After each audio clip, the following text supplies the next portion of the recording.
Okay, we'll go ahead and call this meeting back to order. Let's see. So with that, can we have a roll call, please? Councilmember Budge? Yes. Councilmember Gatewood? Aye. Councilmember McGarvey? Here. Councilmember Sander? Here. Mayor Terry? Here. All present. Okay, moving on to item 6. Clerk, will you please read the TV announcement? This meeting of the Rancho Cordova City Council is being videotaped with closed captioning in its entirety and will be cablecast on Metro Cable 14, the Local Government Affairs channel on Comcast, Consolidated Communications, and AT&T Uverse. Today's meeting will be repeated Thursday, August the 10th at 9 a.m. and Monday, August the 14th at 6 p.m. on Channel 14. A DVD copy is available for checkout from any library branch, and a copy can be ordered from the City Clerk's Department, and a webcast of this meeting will also be available on the city's website within 48 hours of adjournment of this meeting. Thank you. With that, we'll move on to item 7, the Pledge of Allegiance. We will have our outgoing city clerk lead us in the pledge, Mindy Cuppy. And then I'll invite you to remain standing for our invocation that tonight will be by Shadi Hayek. There he is.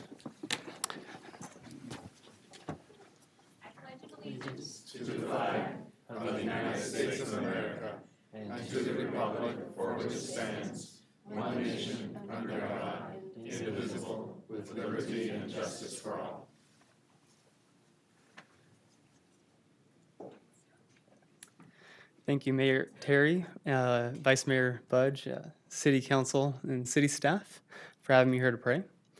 Lord God, we thank you for today and for your wisdom and your counsel in our city. We pray, God, that your peace, your patience, your understanding, and your collaboration with the community, God, and with this staff that you've appointed and that our community has appointed, God, that there would be such a grace over all of those things tonight, God, and that we would have wisdom in our decisiveness and decision-making for the future of our city and our citizens. We thank you, Lord, for your presence here now. Amen. Amen. Thank you.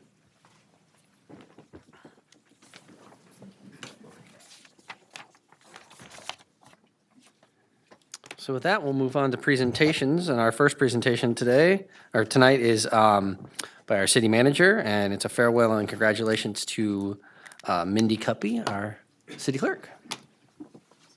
Mayor, if I may ask you to join me, Mr. Mindy, please join me as well. She did, okay. Well, good evening, Council. And it's always a bittersweet moment when you have to say goodbye to a member of our team who's moving on to amazing, wonderful places. We've had the pleasure of working with Mindy for about 10 years, over 10 years now. And she has grown to be an outstanding city clerk, not only for us, but also for in the region, to the point that when the largest city in this region decided to choose a city clerk, they didn't go very far, and the city of Sacramento has elected to appoint Mindy Cuppy as their newest city clerk.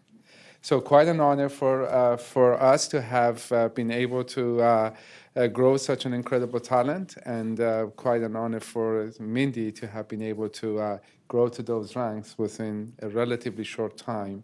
So congratulations and best wishes.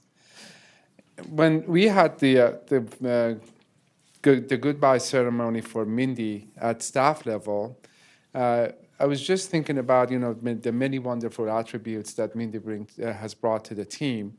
And one of the things that I shared with staff, and I would like to share with you, which is really an amazing capacity that Mindy has, it's her ability to take something really complicated and complex and make it simple.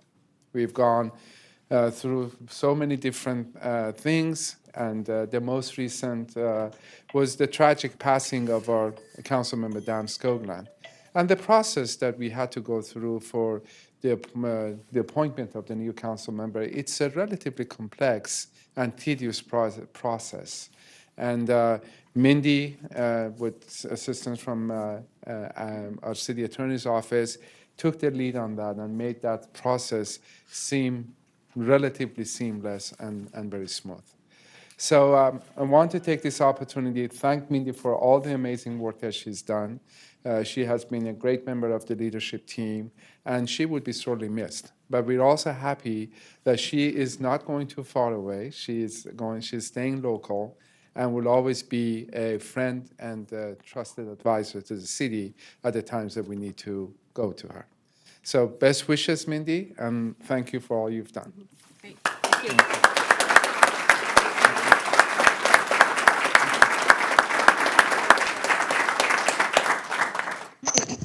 So, as Mindy knows, the city of Rancho Cordova has actually been quite blessed within the realm of city clerks.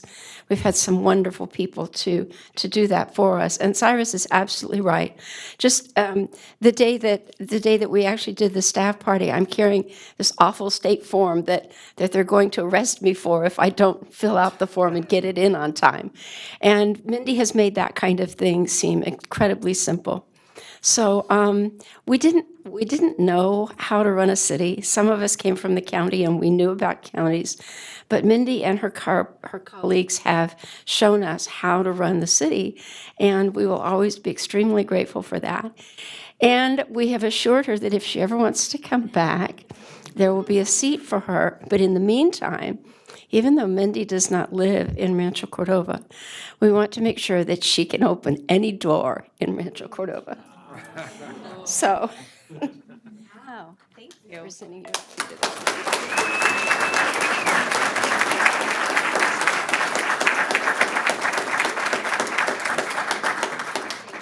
Absolutely.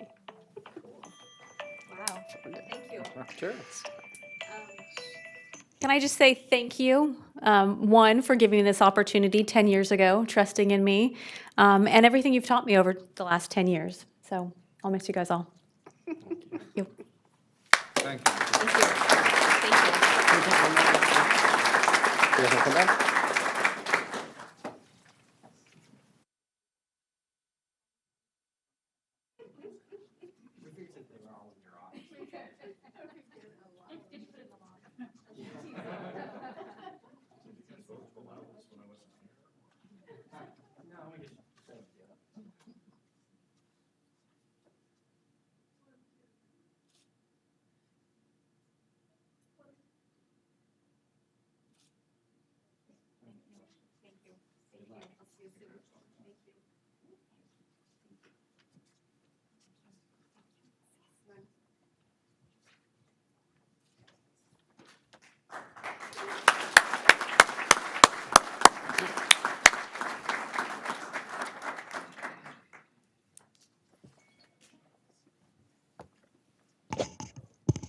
So, Councilor, as we wait for everyone to meet Mindy, I would like to welcome Nancy Lima to our team.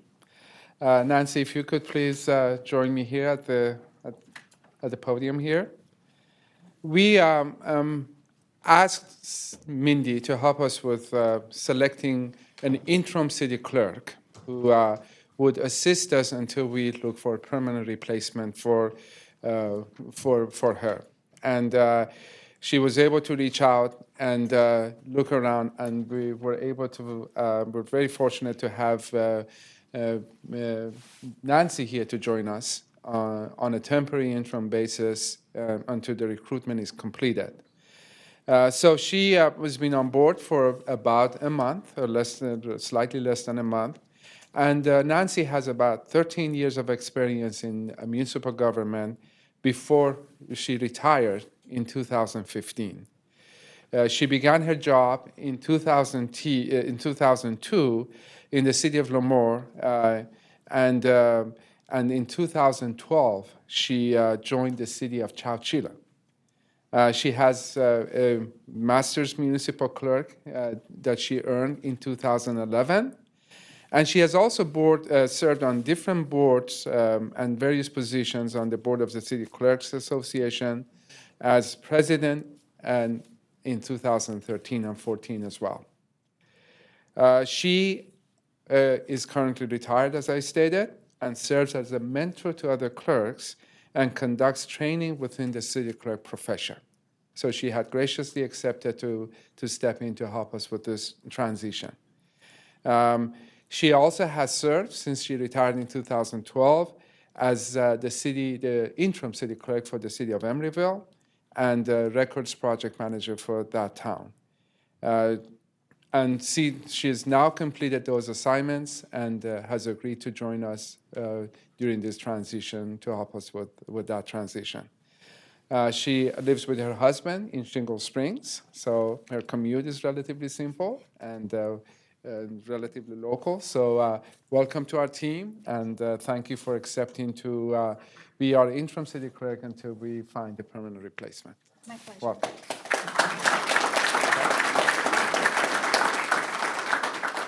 And Stacy, if I may ask you to join me here to please introduce another member of the city clerk team. I think this is a good time to also welcome another member to our city clerk's team. So Kelly Carr, could you please come forward?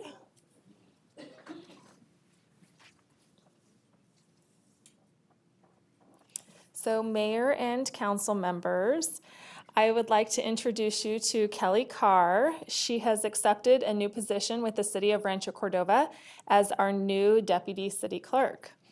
Kelly comes to us from the Fair Political Practices Commission, where she spent the last 4 years conducting investigations in the Enforcement Division.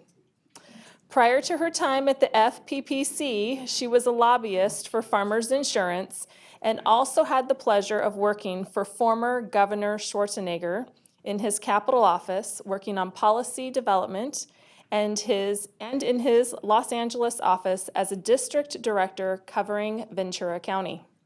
Before starting her career in government, Kelly attended CSU Monterey Bay and CSU Stanislaus, graduating with a bachelor's degree in political science.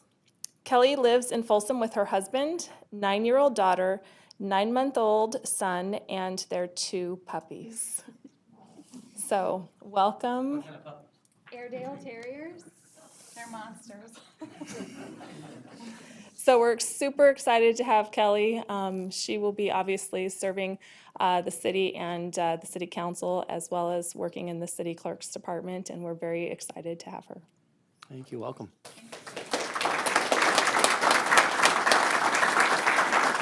Okay, and since we already kind of moved to 9.4, I'm going to just finish these items. So if we could have Carrie Simpson come up to introduce a new hire.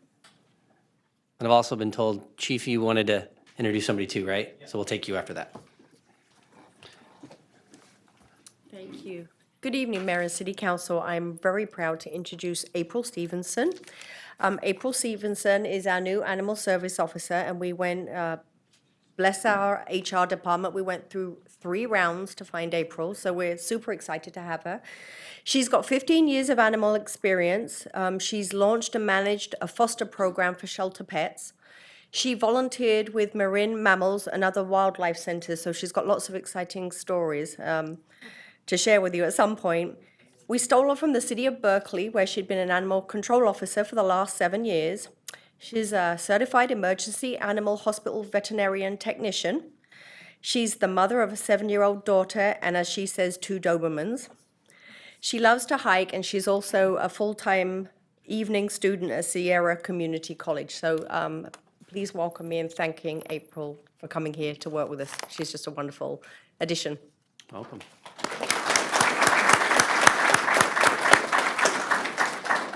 Good evening, Council, Mayor, City Manager.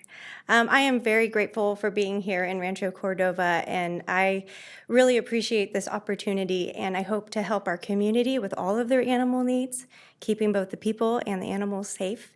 If there's anything you'd like to ask of me, just send me an email or give me a call. Thank you. Thanks.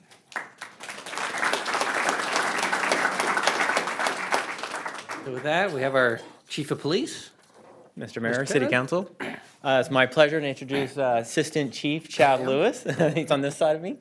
Chad actually is replacing Kate Adams, as you know, was offered the job of Task Force Commander for the Sacramento Valley Crimes High-Tech Task Force. She'd been with us for 3.5 years here in Rancho Cordova, and she accepted that opportunity. And so I was able to select Chad Lewis, who's been with our department for 24 years with the Sheriff's Department, to come in and be our new Assistant Chief. Chad has a lot of experience here in Rancho Cordova, performed most of his patrol time here in Rancho Cordova, so is very familiar with the city. In fact, he asked his wife to marry him, I believe, on the bridge over here. Sunrise Footbridge. Sunrise Footbridge. So he lived in Rancho. That earned you the job. Yeah, lived in Rancho for many years, and his personality and his work ethic are a perfect fit for Rancho Cordova. So we're very lucky to have him. He comes to us from the Special Operations Division in Sacramento Sheriff's Department, where he ran the SWAT team, the Air Unit, and the EOD team, among some other specialty units. So, Chad, welcome aboard, and I'm sure he'd like to say a couple things too. Thank you, Chief. Mr. Mayor, council members, I would like to allude what the chief alluded to a little bit about some of my ties to the community. 24 years ago, when I was in college, putting myself through the Sheriff's Academy at the same time, working full-time at Foundation Health, living in a little duplex over off of Berrywood. Harkens back to a lot of memories that were established in this community. I was fortunate enough when I was hired by the Sheriff's Department to do the vast majority of my patrol time right here in Rancho Cordova. So Rancho wormed its way into my heart many years ago, and it has remained there ever since. I am thrilled to come back and serve this community that gave me my start in law enforcement. So thank you. Thank you. Thank you.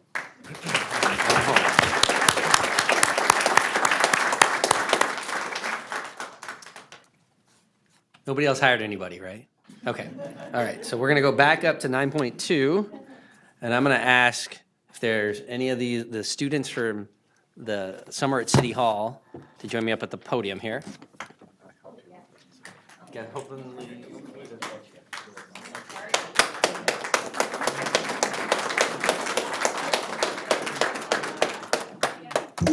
So I had the chance to speak to a lot of you at your graduation? Your graduation. Yeah, that's what it's called. But just some very impressive young people here that got to spend some a little bit longer, but for the most part, a few weeks, 2 weeks, 2-3 weeks, right? And you actually earned some money, I learned at the very end of that we actually paid you, which is probably way better than the gift we're going to give you here. But we do have a resolution or a proclamation for each one of you to take home to commemorate your time here. So I'm going to go ahead and read it, and then we have one for each of you. And then we'll take a quick photo. So, whereas the City of Rancho Cordova partnered with People Reaching Out, or Pro Youth and Family Services, to launch the first Summer at City Hall program on June 26th.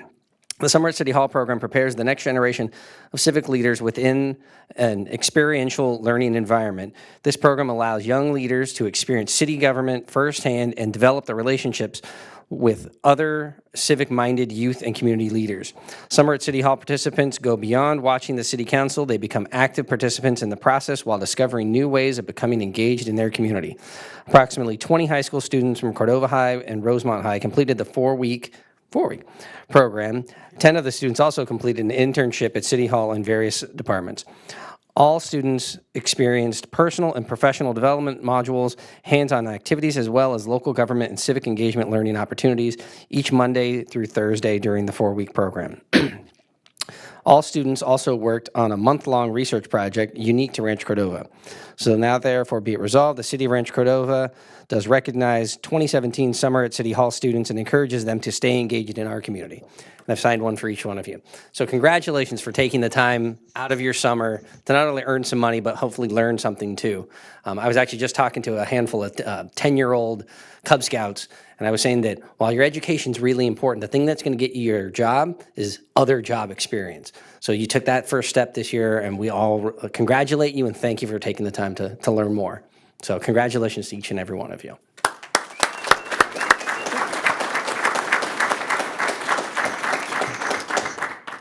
Mr. Mayor, just a few other comments.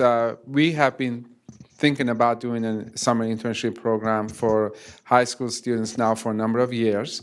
And we finally asked some of our staff members to get in touch with people reaching out, and we're very proud that we were able to roll out this program. It's been a great program. It really has given, and just the energy being around young people who they have the enthusiasm, they bring the enthusiasm, they bring the energy to the city hall. And it's amazing, you know, the kind of things, and I've always stated that it's a two-way street. We have things to learn from our young interns as much as they have things to learn from the city hall. But I do want to acknowledge some staff members who work very closely to help and assist with this program. I know that we have Zach Bosch, Jessica Crone, and Lisa Brown in the room who help with the program. There's also Stacy Delaney, who is on vacation today, but she was also a big part of this program and pulling this together. So I'm very glad that we were able to do it, and I hope that we could do this summer internship program for many years to come. So thank you for participating in the program.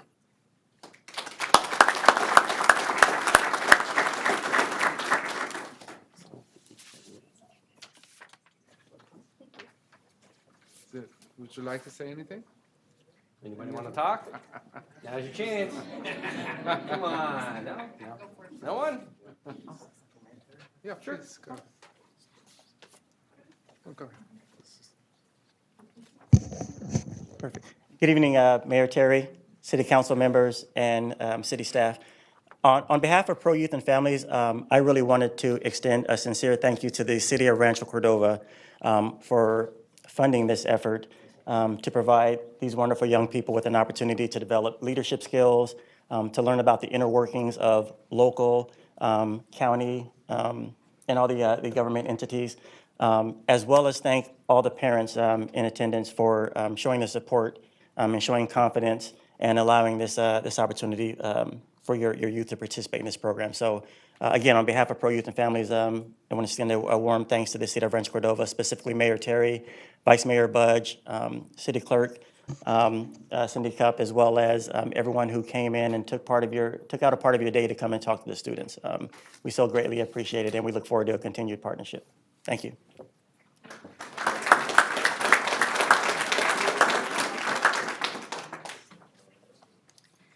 Good evening, Council. I had the pleasure to participate in this program. It was refreshing to see the youth in our community be so engaged and want to learn about local government. They were energetic, and not only did they learn from us, we learned things from them too. So I learned some new technology from the youth here. And I am proud to say that I know at least one intern that I worked very closely with. He put the city down on his reference sheet, and he obtained a job. So he definitely learned, and the hard work paid off. So we appreciate all that they did, and we look forward to participating in this again in the future. And we'd like to go ahead and read their names off. Owen Boswell, David Hightower III, Tiana Davis, Alan Davis, Tyler Jenkins, Angelina Danielan, Zyla Castanon, Denzel Castanon, Zoe Gabby, Jaden Swanson, Maxim Vidic, Natalie Rubin, Destiny Cortez Davis, Jordan Schmeich, I can never say that, sorry. Shoshanik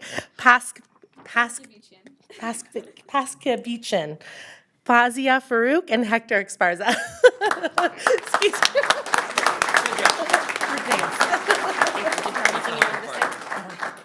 So we're going to take a picture? We'll come right over here. I already got my picture with all of you guys, huh? We don't want to get this.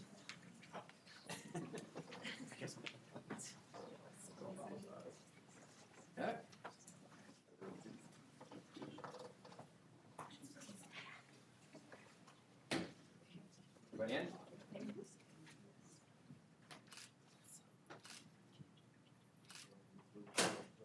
Got it? All right.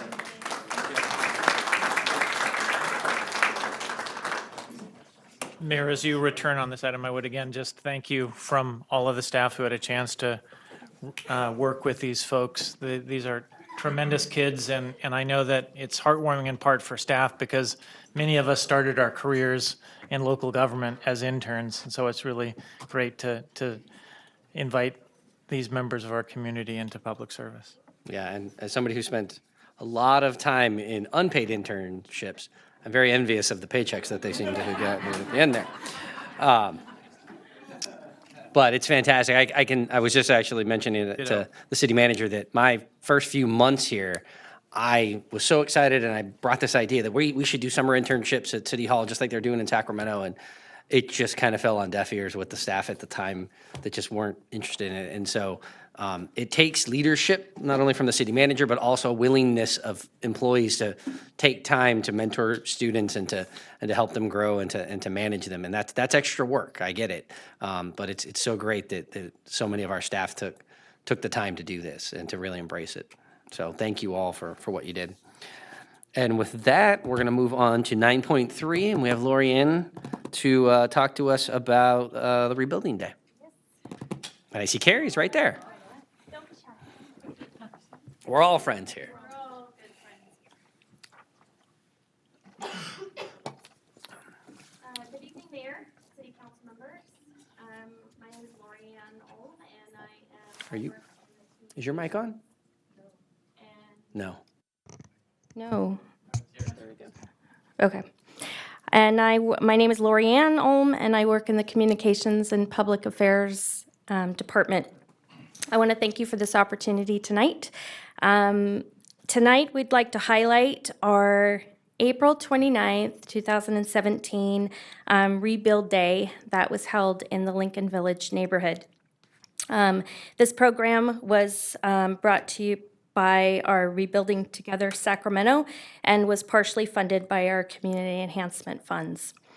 Tonight, we're going to share with the council a short video reflecting the highlights of the day, and then we're also going to have a chance to hear from Steve Ricala, who is the Rebuilding Together Sacramento Board President, and we also have Carrie Grip, the Executive Director, and we have Sandy Economy here as well, who is the Program Manager. This video also reflects our Water-Rise Landscape Examples that is a program that we launched this month. And I know some of our council have had an opportunity to be there on our rebuild days, and I'm hoping that this video will give an opportunity for everybody to see what an amazing day this really is. This year we had over 300 volunteers, and if you can imagine that in one small area on one day, doing amazing work, and they worked on 14 homes. And when you walk around and you visit with the homeowners and you visit with the volunteers, it is absolutely amazing. That day blows me away every single year. I'm amazed every time we show up. And what these guys do behind me is phenomenal. So Nancy, with that, I will let you cue the video, please.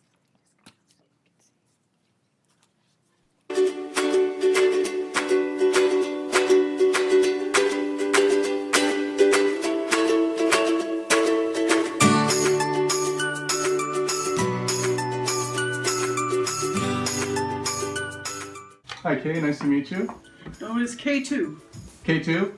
Yeah, the highest mountain. Oh, there you go. Excellent. How long have you lived in your house here? 50-some years. 50-some years. Fantastic. Yeah. And what is happening here today? Oh, it's mind-boggling. It's a blessing, a total blessing. Mm-hmm. And what all are they doing today?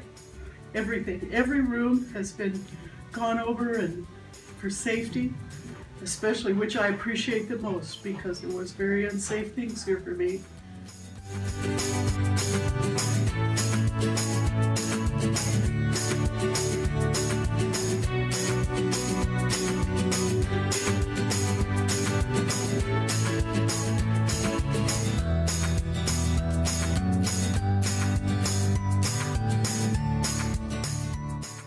happening here today?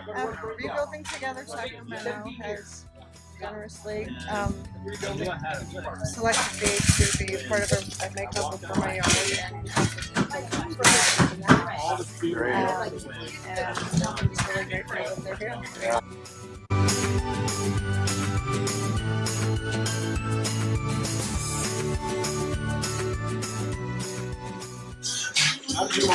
Ajane. Abria, fantastic. And do you guys live here? Yes. You do? And what's happening here today?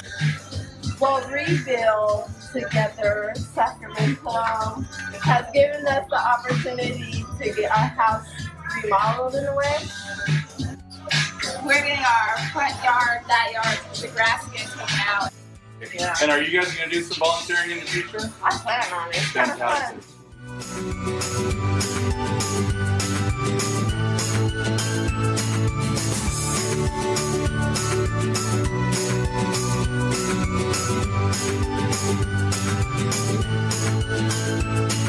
So why would you give up a beautiful Saturday to come out and volunteer and do really hard, dirty work? Well, because I think it was a good cause. It seems like, you know, helping make a neighborhood look a little nicer also, so.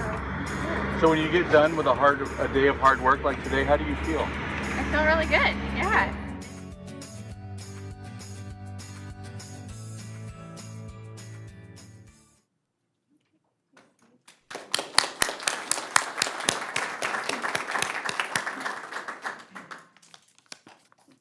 Good evening, Mayor Terry, members of the City Council. Oops. I think it's from the video. City staff and members of the audience. It's a pleasure to address you tonight as part of the Rebuilding Together program, which you have so graciously funded under your Measure H Community Enhancement Program. Lorianne talked a little bit about some of the improvements that have been made last year in last year's program. And since 2014, when we began the program in Rancho Cordova, we have made improvements to over 55 homes in the city, including our Safe at Home program that works with elderly adults to make their homes safe to live in and to avoid unnecessary injuries.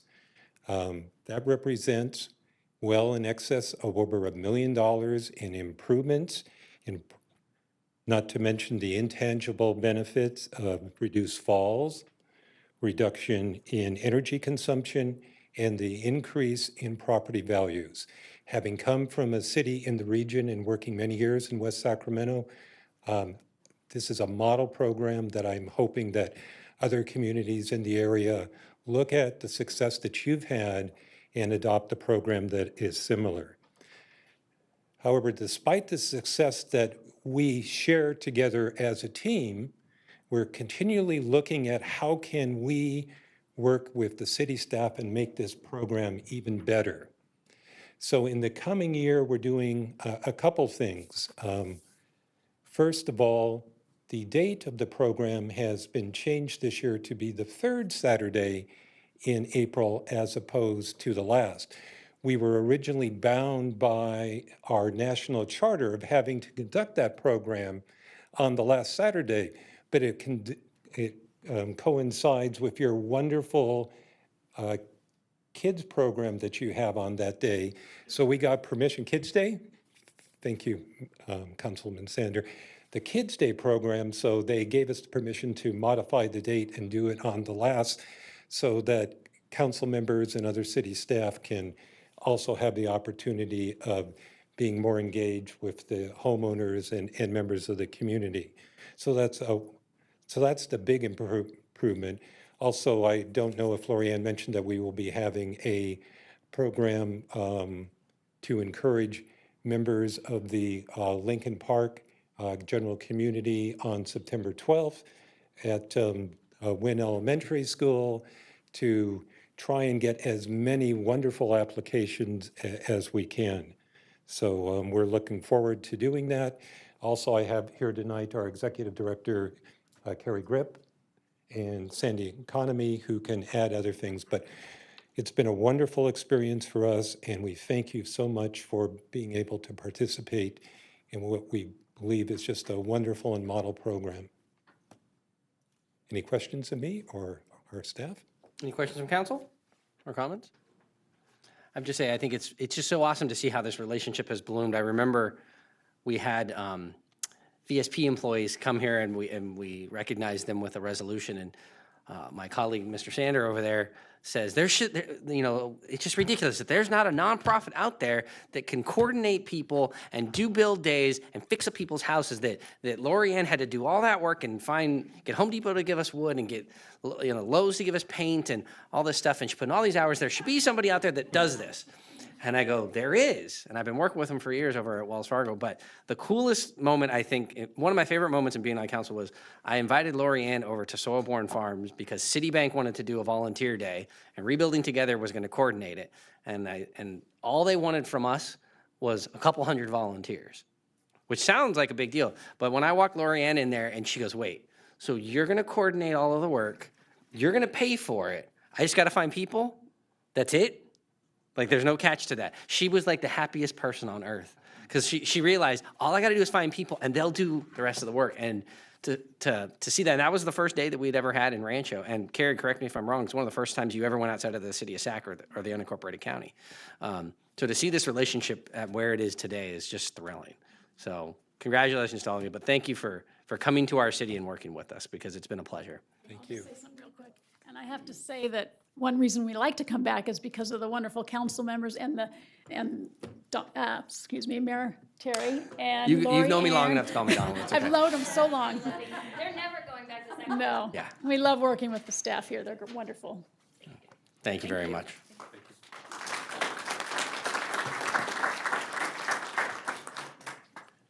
And with that, we'll, actually, we're going to go back to 9.4.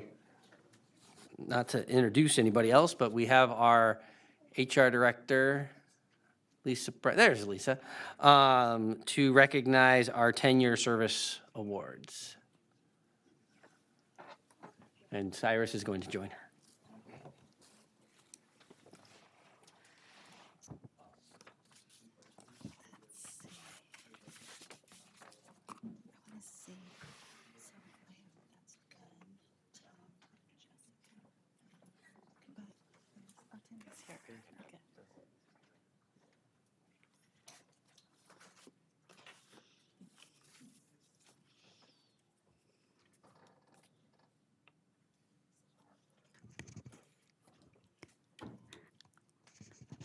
I'm just making sure, is this on? Yep, we're good. All right. Well, good evening, Mayor, council members, staff, and members of the audience. My name's Lisa Brown. I'm the Senior Human Resources Analyst for the City of Rancho Cordova. And I'm happy to share with you this evening that we have 3 team members who have reached 10 years of service. Twice a year, I have the privilege of coming to you to share with you and to bring to your attention to recognize these employees. And as an organization, we feel that it's very important to recognize these individuals as they reach these milestones, and for our employees to know that we truly value each and every one of them, and the tremendous amount of work and dedication that they provide to our community. It is with great pleasure to have the opportunity to introduce Ben Chan, Tim Watson, and Jessica Crone, and I'm going to ask all 3 of them to come join me, please.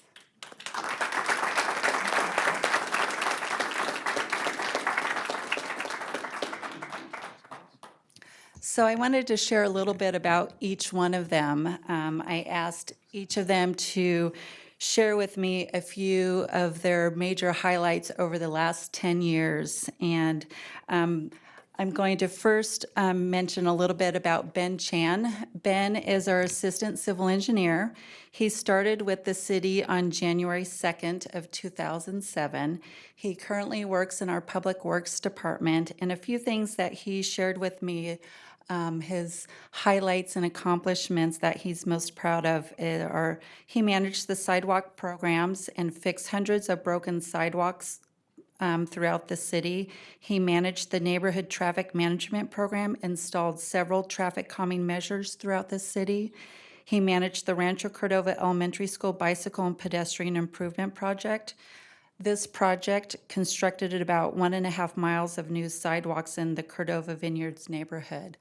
In addition to his daily work responsibilities, he has also volunteered and participated in team activities, and some of those include playing on the city's volleyball team at the Mather Sports Center.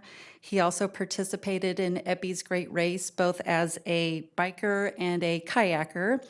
He participated in several of the mayor's walks, and there's rumor around the city hallways that Ben is a ping pong shark. So he probably won't tell you that, but I hear lots of talk, and I just want to thank Ben for all of his time and dedication to the city and for his 10 years of service. Thank you, Ben.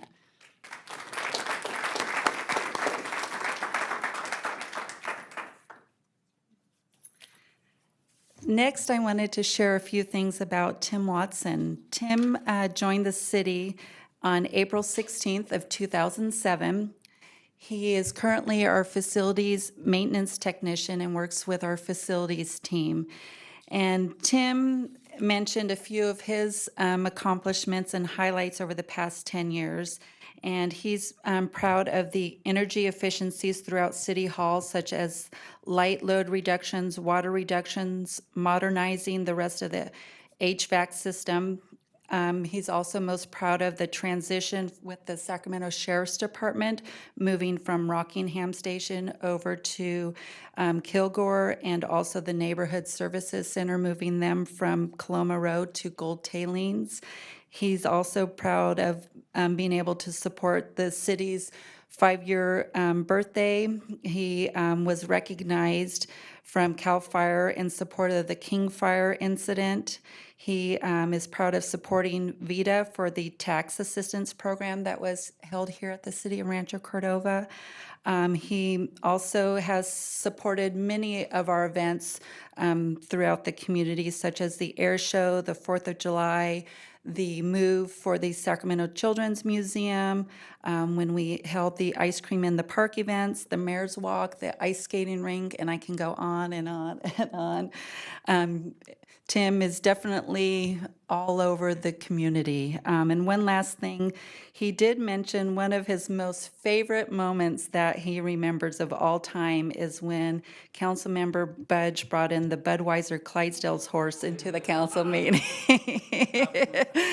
Can we do that again? Because I didn't get to see it. So I do have to say, as many times as Tim gets pulled 50 million different directions, Tim always walks throughout City Hall with a smile and is always happy to serve. And it is an honor to recognize Tim for his 10 years of service and his dedication to this community. So thank you, Tim, very much.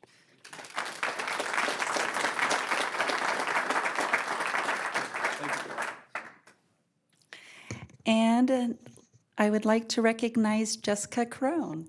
So Jessica started with the city back in June 4th of 2007. And she has just recently been promoted to our management technician.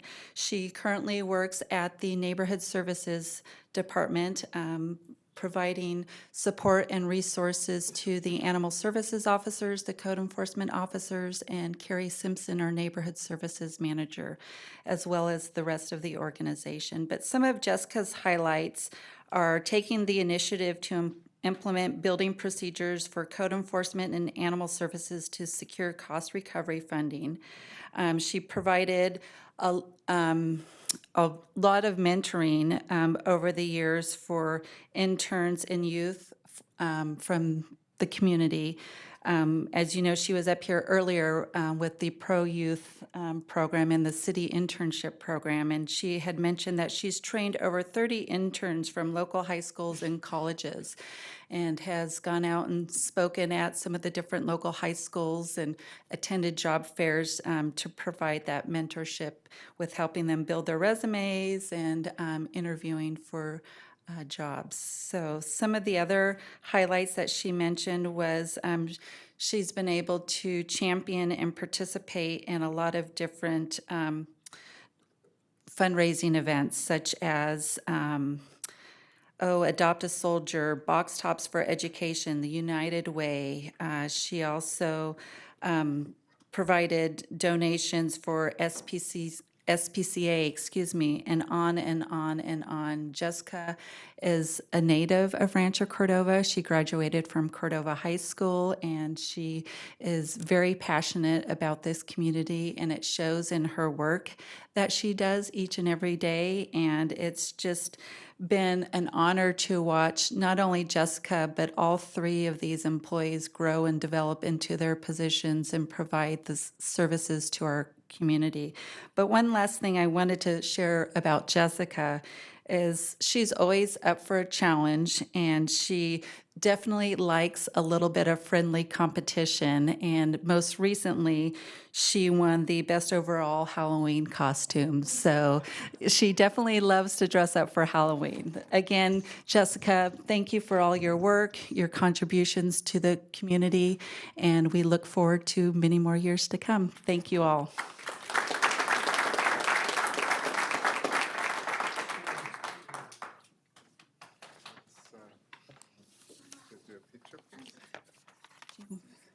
Sure. No? Okay. Oh, here comes.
I'd just like to say a few words and thank council for the opportunity to participate in so many giving campaigns, and for our city manager who cultivates a culture that promotes innovation and allows us to take risk and empowers us to do what we need to do in the community. And to my fellow coworkers who always follow through on their commitments, it makes finishing projects so rewarding and successful. And to my family and my parents who instilled values in me and a strong work ethic so I could continue giving back to the community.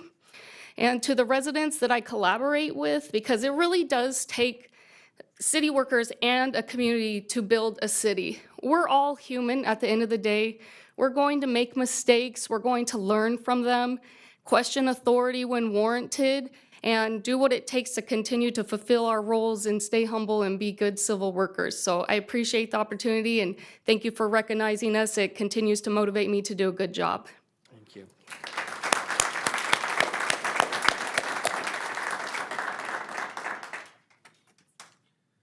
Good evening, council. I just have to say ditto what Jessica said because I can't top that. But I wanted to say it's been an honor serving the community of Rancho Cordova for the past 10 years. This is actually my 17th year working in Rancho Cordova. I started at VSP 17 years ago, so the 10 years here, 7 years at VSP. So I've seen a lot of changes, very proud of what the council's done, proud of what city staff's done, and proud of the citizens of Rancho Cordova. And thank you, Cyrus, for being such a great manager. And it's just been wonderful. And I just have to share, my first day on the job was going to Rancho Marietta, picking up a 600-pound tombstone for the rededication ceremony that Albert did a fantastic job. And ever since there, it's been a wild ride. So thank you.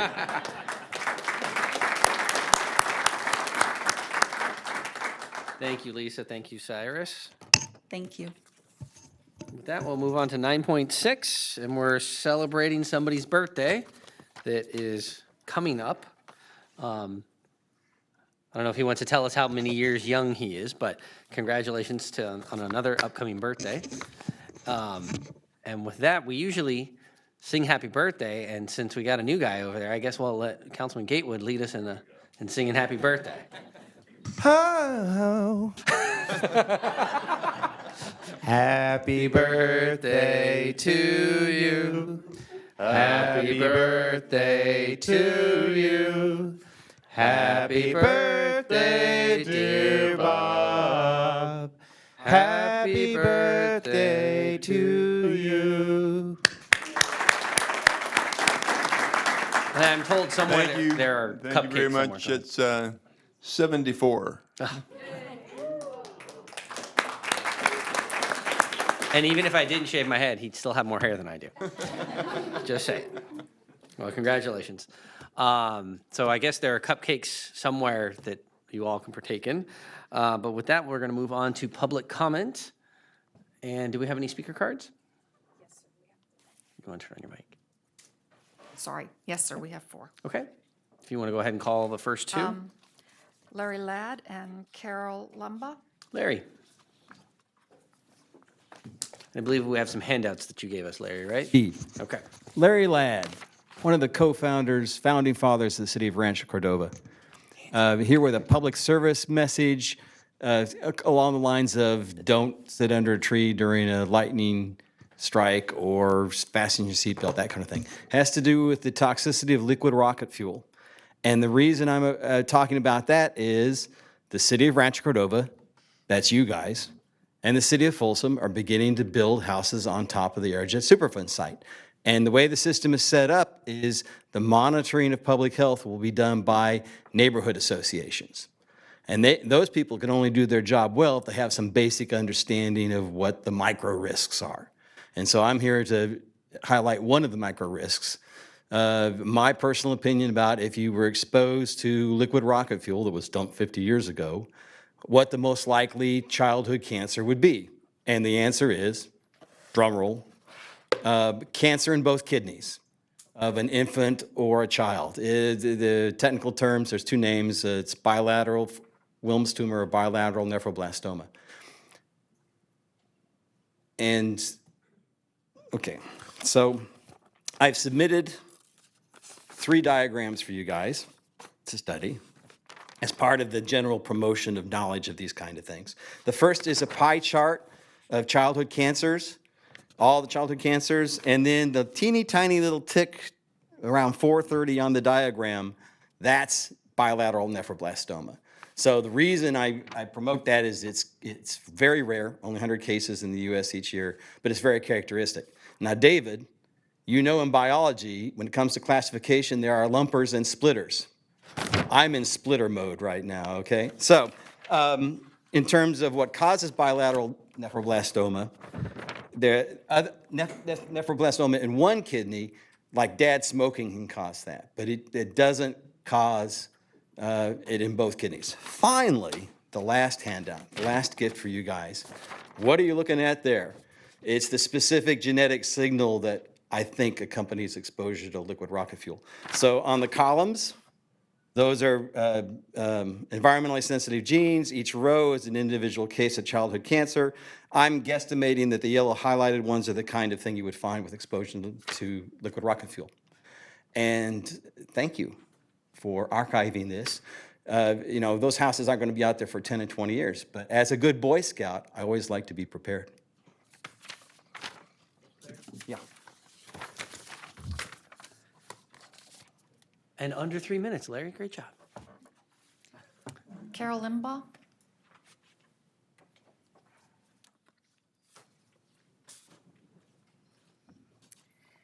Hello, Council et al. I'm Carol Limbaga, and I've been a resident since '88, and I'd like to talk to you about homeless. I'd like to offer a different way to look at our homeless situation in Rancho Cordova. Our definition of a home is 4 walls, a bathroom, and utilities, not a tent. Sac City and Sac County have been building low-income housing and are building more. SHIRA sets criteria for admission and control and on who gets into the housing with a list. Our navigator talks to whoever on our streets wants to talk to him. He helps them to get their various IDs like California ID, driver's license, social security card, so they can get on SHIRA's list. Our Mather VA has 6 programs, housing, and more to come, and their own navigator. Our police, POP officers, and so forth give citations, tickets, or arrest folks when issues come up.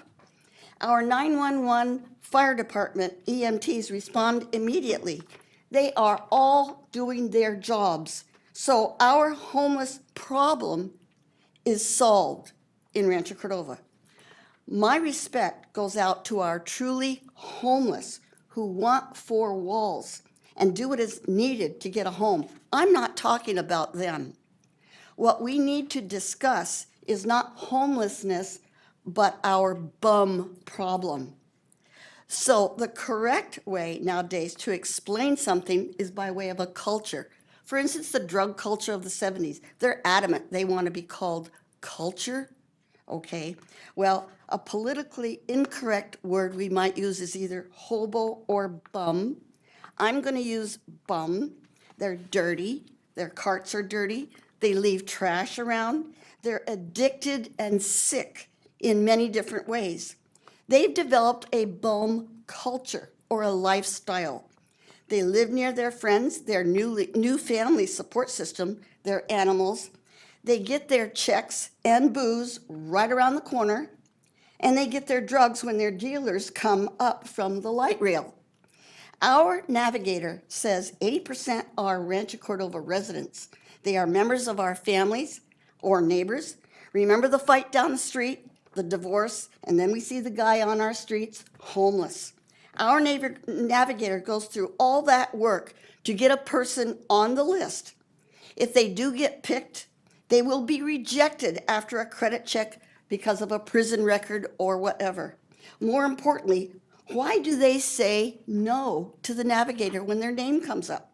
Because they are asked to move away from their hometown and move to like South Sac and away from their new family. Excuse me, you've reached your time limit.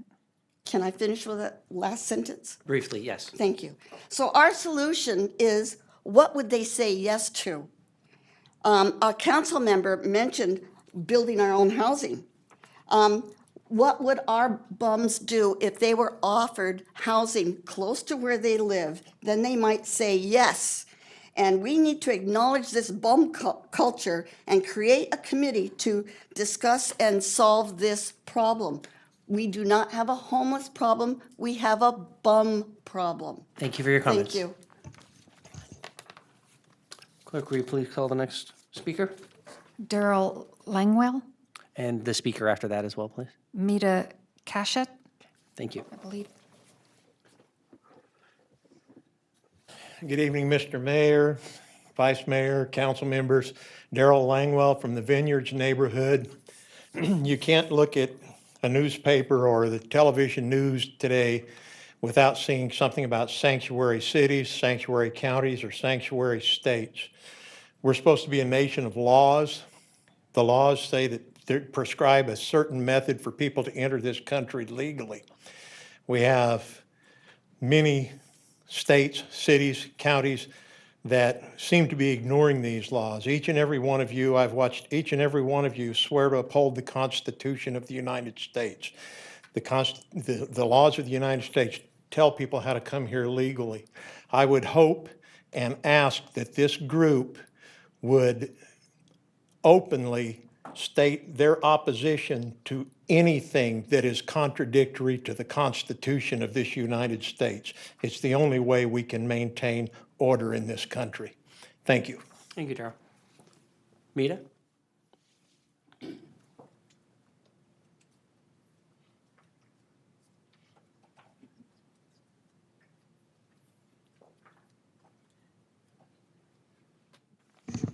Good evening, Mayor and council members. I've come here tonight to say thank you. National Night Out was a wonderful success, and in our neighborhood, it was particularly successful. And Linda came early, stayed a long time, talking to our neighbors about various issues, and thank you, Linda, for that time.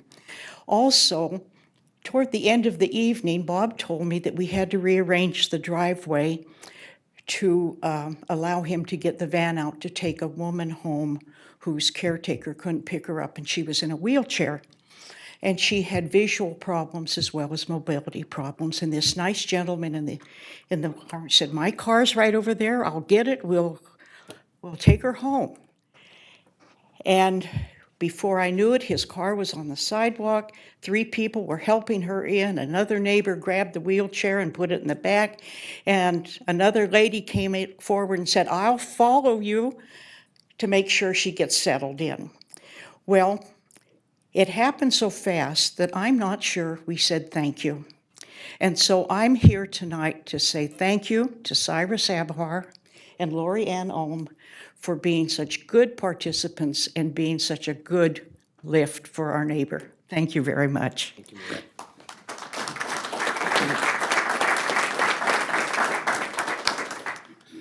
So with that, we'll move on to council reports. Councilman Gatewood.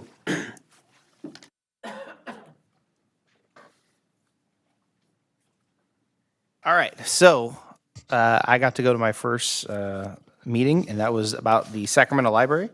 So I took very detailed and meticulous notes because I know I was filling in for Linda. So this is going to be, everyone get comfortable, it's going to be about 3 hours.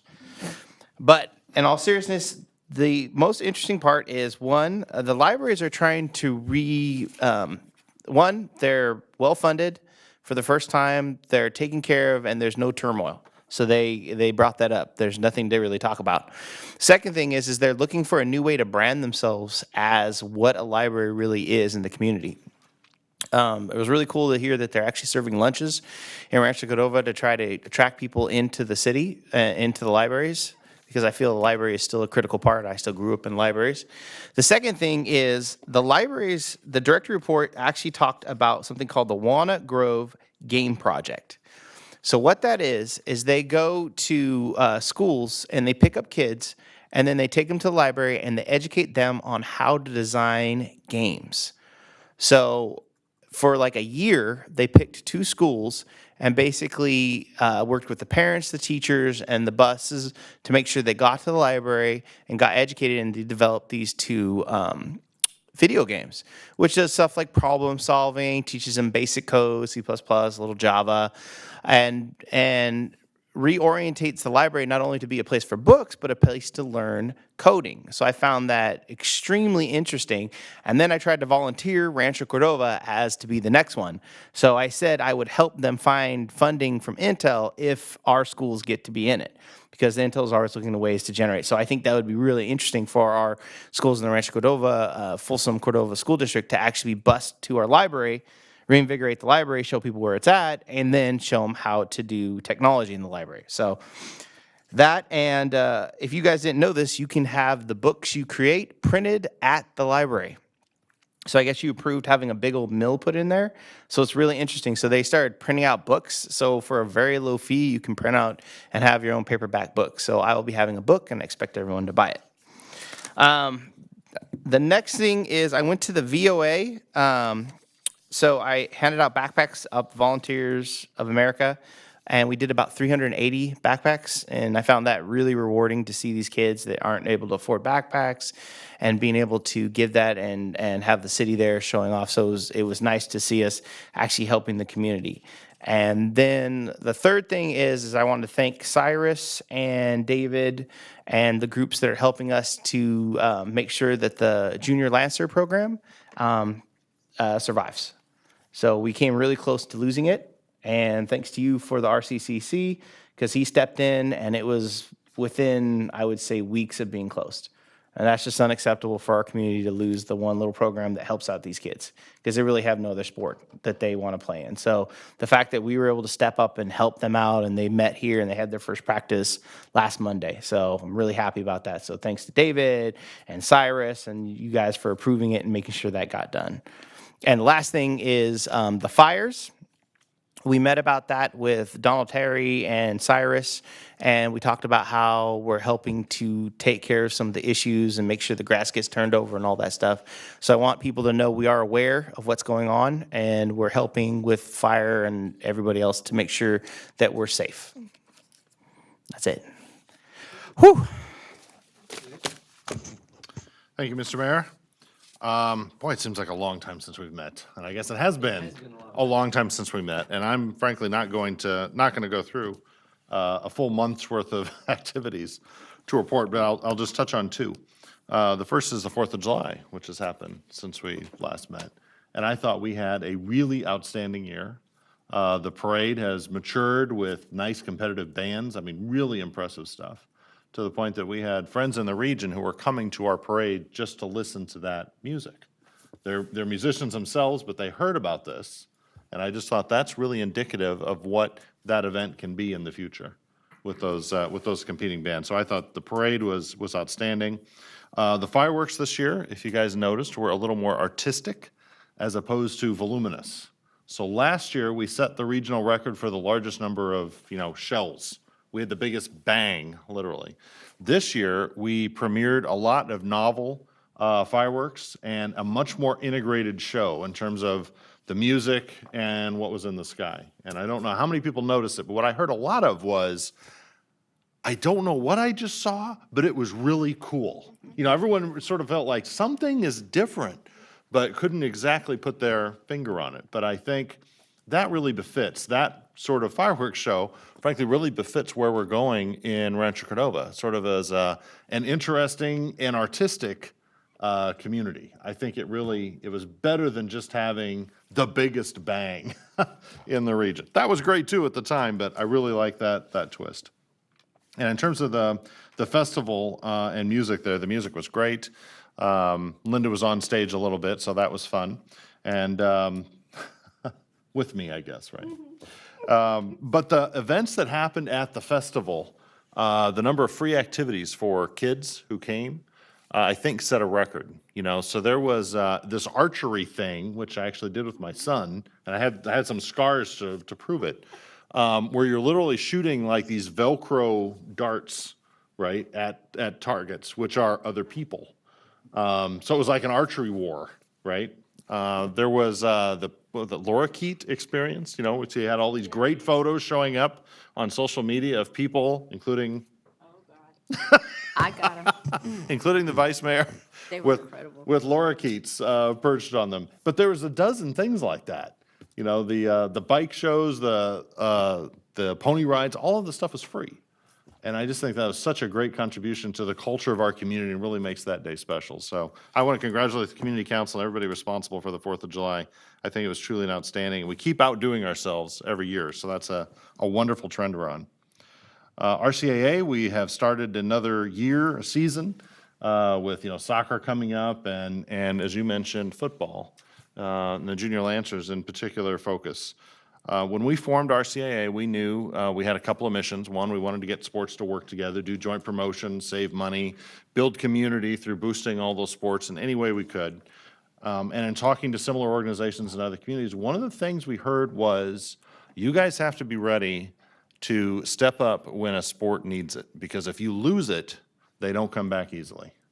And that situation has sort of occurred, as you suggested with the junior Lancers. We were really at risk of losing that program in our community. And given Cordova High's prominence in football over the years and the importance of that program to a bunch of kids, we were lucky that we had RCAA available with leadership of other youth sports organizations to step in and sort of assist in an emergency way and save a sport. And I also want to thank Cyrus for facilitating the support necessary to make that happen. And I can't tell you at this point that it's absolutely solved and fixed and on a great trajectory, because we're still in the midst of it, but it is working right now, and I think it's got a great future. So I want to thank you guys for your support of RCA over the years, and that was not something we ever really wanted to do, but it was great that we had the capacity to do it. Thank you. What's the date for the awards dinner, or awards show? Ooh, I do not have that at my fingertips. September or something? Yeah. Okay. It's in just over a month, 6 weeks maybe. Let me look it up and I'll let you know.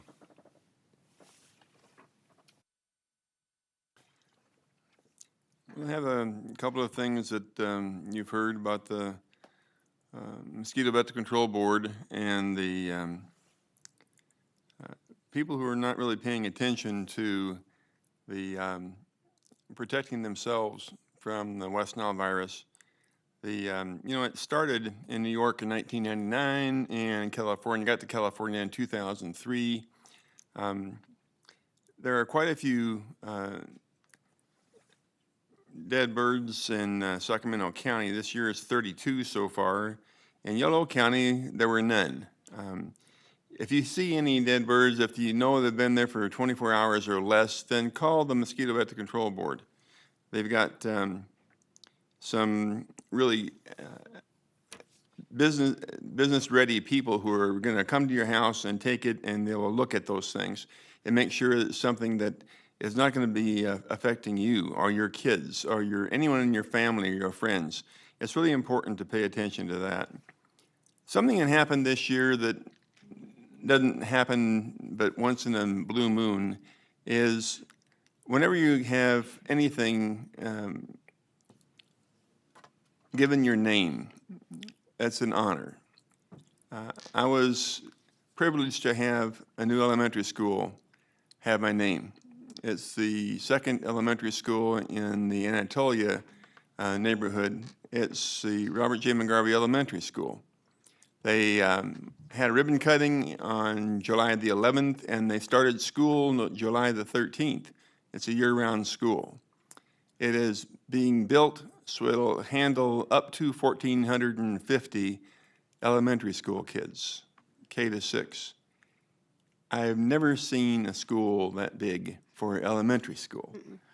But for everyone who came out to help us celebrate that, thank you. That was just fantastic to have that.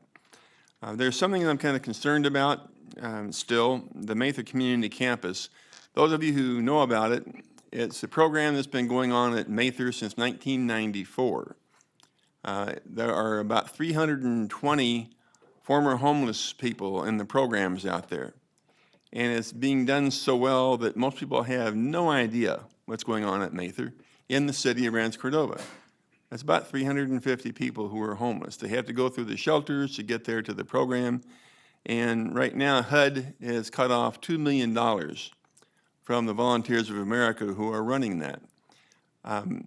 County, mainly pushed by Don Natoli, have come up with almost 1 3/4 of it. There's still about $250,000 short to keep the program going. So I'm going to be talking to Cyrus and to other members of the council to see if we can use some of our money that we have for our Measure H money to keep the Mather Community Campus going. That is something that has been awarded nationally twice, and it is something that we really can't just let go. I don't want to have 320 former homeless suddenly homeless again because HUD has decided to do something dumb. So, and one other thing, I'm now working with the Sacramento Regional Sanitation District and the Sacramento Area Sewer District. I was the alternate for Dan Skoglund when he was a regular there. Since he's passed away, I've been doing the regular work there. I believe we'll be asking to have that job permanently. Right now, the sanitation district still shows no one represented permanently the city of Rancho Cordova. They still show me as an alternate, but I would like to have that as a definite job. But it is something that is very important. It is something that is in the process of being completed. If you ever get a chance to go down to Elk Grove and look at the program and how much they're building, that we have to build, it's about less than $2 billion, but it's going to cost that much.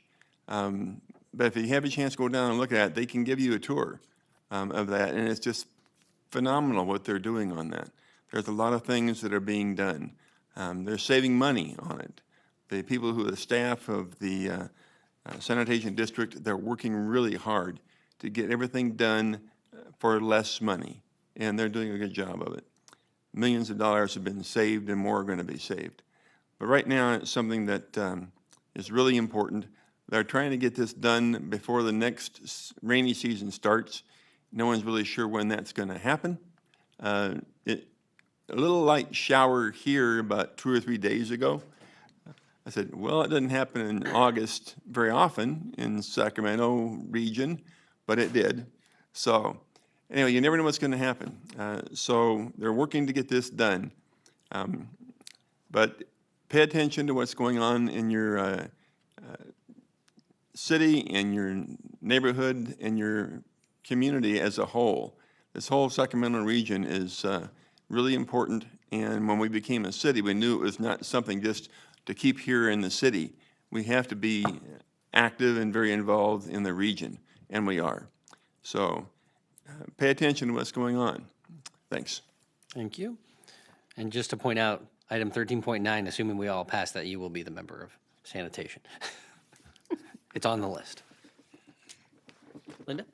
Okay, so David is absolutely right. I know we all agree that the fireworks were absolutely spectacular this year. It was a completely different kind of show, and there were so many people who just were kind of in awe about what had happened and what we'd all seen. The funny thing about the lorikeets, they have scratchy feet, so you don't anticipate that having a bird land on you is going to be prickly, but it is, and so and it was hilarious. But just like Bob the horse, they were very good parakeets, and while both what's her name and I had to change clothes afterwards, it was because the birds are messy. They're sloppy with their eating. They get this nectar all over them, and then they shake their heads, and I was covered with nectar goop everywhere. It was really creepy, but they were funny, absolutely funny. One of the items we're approving tonight is an expansion of our regional transit contracted to do the maintenance in our light rail corridor. It adds the wall. I hope everybody has seen the next new mural that's gone up down by the White Rock entrance. And we maintain the stations, and Albert and Steve and Cyrus have been really good about negotiating a new contract that actually pays us closer to the amount of money that it takes to do that kind of maintenance. So the corridor is looking a lot better than it did before.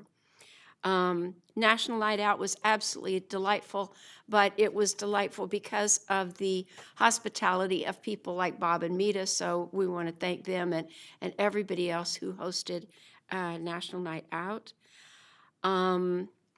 Last week, Cyrus and I greeted the ambassador from Belarus, who was a very nice gentleman.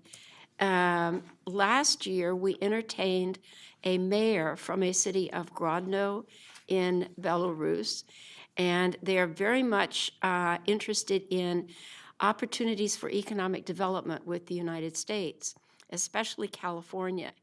And the Chamber of Commerce attended before, and they did a resolution of friendly cooperation with Grodno. And the ambassador wants to make more out of that and actually increase that partnership. So we'll be talking about doing that. I was asked to be the MC at the Moose Lodge on Saturday. They had their 5th annual rib cook-off, and Donald was the judge, and they must have done a good job because they gave out really good prizes.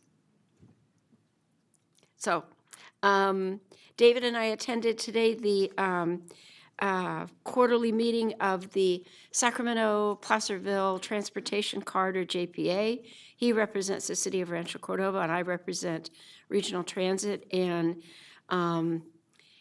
just when we think we we're getting to the point where we can use this wonderful regional asset to contribute to the trail system around here and to make it a multi-use trail and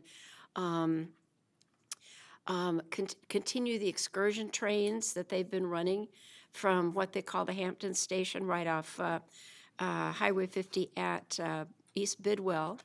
And they have two hiccups right this minute.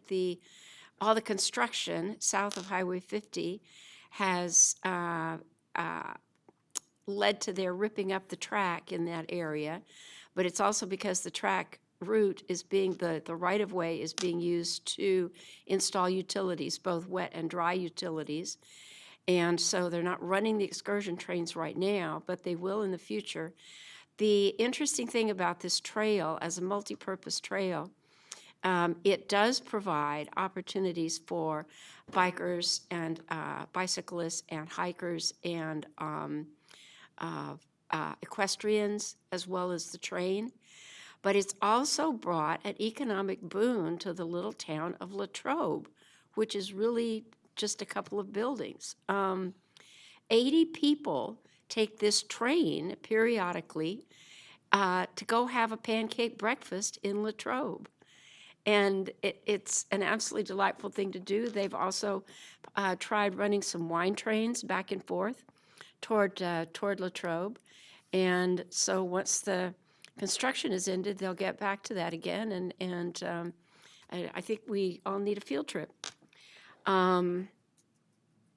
We have received a couple of really nice letters. One from Rebuilding Together was a note from one of the people whose house was remodeled, and it had ended up in my box. It just came to the city council in general.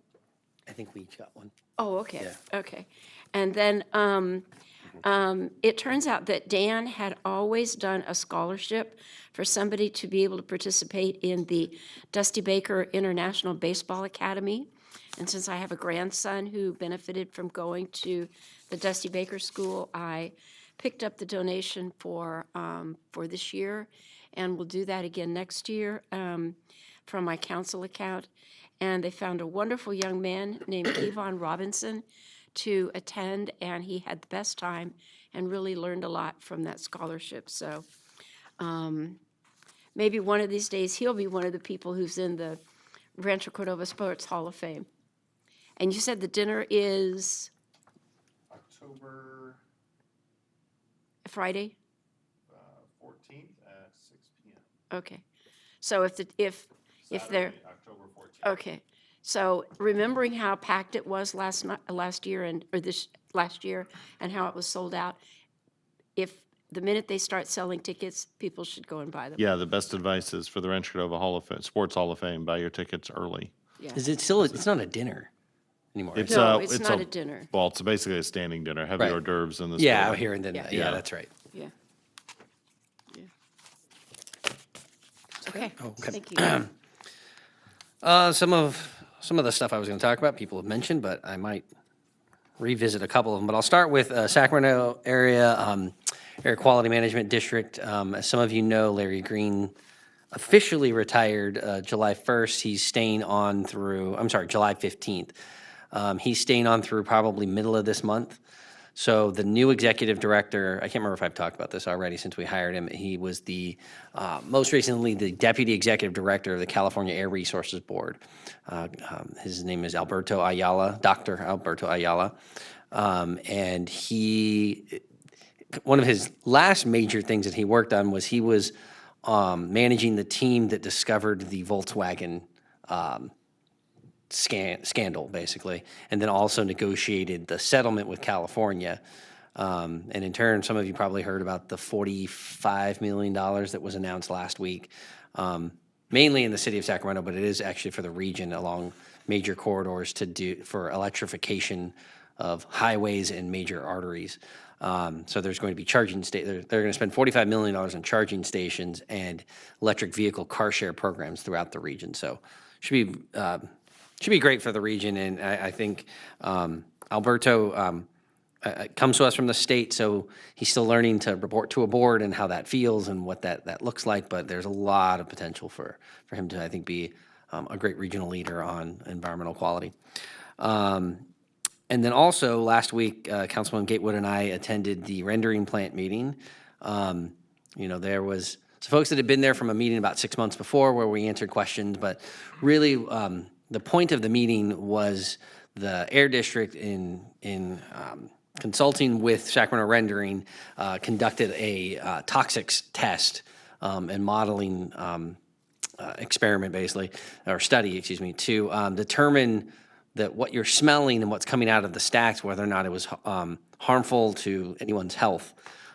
It had zero chance to cause cancer. It had zero chance to cause illness, and it would need to produce 100,000 times more output in order to get anywhere near the limit to cause asthma. So while what you're smelling sometimes, and I know that some of my neighbors think that the smell is constant and that it's totally unbearable, I would say it's very infrequent that you actually smell it, and to the point where it's really unbearable or to where you don't want to be inside. It's rare, but the most important thing is it's not dangerous for anybody. And I think a group of residents want to continue to have conversations and maybe even meet with the company to see if there is additional technology that might be able to be put in place in order to reduce the smell even more. And I think that's really where the fruitful conversations are, because we know that the county's going to rezone it. That's still going to take time before that thing is going to move, and they're not going to move it until they've got another one designed, sited, built, and started before they're going to turn the other one off. And so in the meantime, we need to look at how we can work collaboratively with that company. I also attended and spoke mainly because I was a chair of the Cap to Cap Community Resources Committee, but Sacramento Steps Forward released their point in time count. So this is once a year, or I'm sorry, every 2 years, Sacramento Steps Forward with about 400 volunteers goes across the county to count all of the homeless people and individuals that are in our community. There was some pretty startling numbers.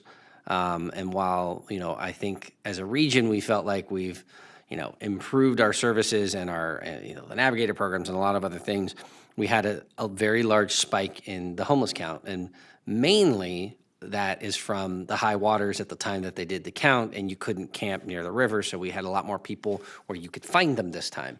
And so while the headlines might have, cited a 50% increase in veteran homelessness or a 40% increase in homeless overall, even a small decrease in child homelessness, but seeing those higher numbers should really resonate with everybody that those numbers were probably the same the year before. We just didn't know it.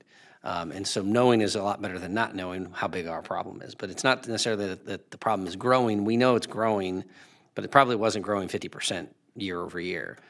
We were just able to count them. And so I know the mayor is fairly frustrated with the county, like I think a lot of us are when it comes to this problem. But I think something else that I try to point out was that this is a statewide crisis, and the state needs to step up, because in the past 10 years, we went from really 5 sources to build affordable housing, and 2 of those being redevelopment and Prop 1C money, and those are both essentially gone. And until the state acts on what they've claimed they're going to act on later on this month and in the following month, essentially we're down two of 5 sources that you can use to build affordable housing, and the president's proposed to eliminate the other 3 that are at the federal sources. So we have a huge challenge in dealing with this problem, and it really starts with how much housing we're able to build. I want to thank Lorianne and the rest of the staff for a great Kids Day at City Hall last week. My son was thoroughly exhausted when he got home, as he always is, but it was another great day. I know the plan was to go out to Soulborn Farms, but with the heat, they kept him indoors for the most part and took him over to the fire station, took him over to the police station. Chief, I think you met with him too? Okay, that's right. Yeah, my son said that he met your son. And then they got a tour of Rayleigh's, and I know we went back there to pick up some stuff on the way home, and half of the staff at Rayleigh's remembered my son too, which isn't surprising, because he's the quiet kid in the room. Again, a great national night out again. The rib cook-off was great. I had to leave early, so I was a judge in the preliminary round, and then there was a finals table that picked it. So I'm not sure who won. If they announced the number, in my group, number 14 was the best, but I don't know who made that one. Got to do another moving with the mayor, a night with the Pals kids out at the roller rink just outside of Rancho Cordova. Got to lace up my rollerblades for the first time in about a decade, and I did not fall and hurt myself, and helped conduct a vigorous round of limbo with all of the kids. But had a lot of fun there. Want to thank Asa over at Mather Golf Course for doing the Mather wine mixer that they did last month. Had the honor of being the official starter to Epi's Great Race again this year. I guess I filled in David for you last year because they were like, yeah, we'll see you next year. And I go, no, that's usually the mayor. And somebody asked me, well, how did you get it last year? Yeah, I think I filled in for you, so I got to do it 2 years in a row, but that was a lot of fun. And then I think everyone talked about 4th of July. It was another great year, another great show, and just, helps put the cherry on the top of what is just a great weekend anyways in Rancho Cordova. But it was also great, David, like you said, the bands to be here, and we actually were honored to have one of my ALF classmates, who's the executive director of the Mandarins, come here.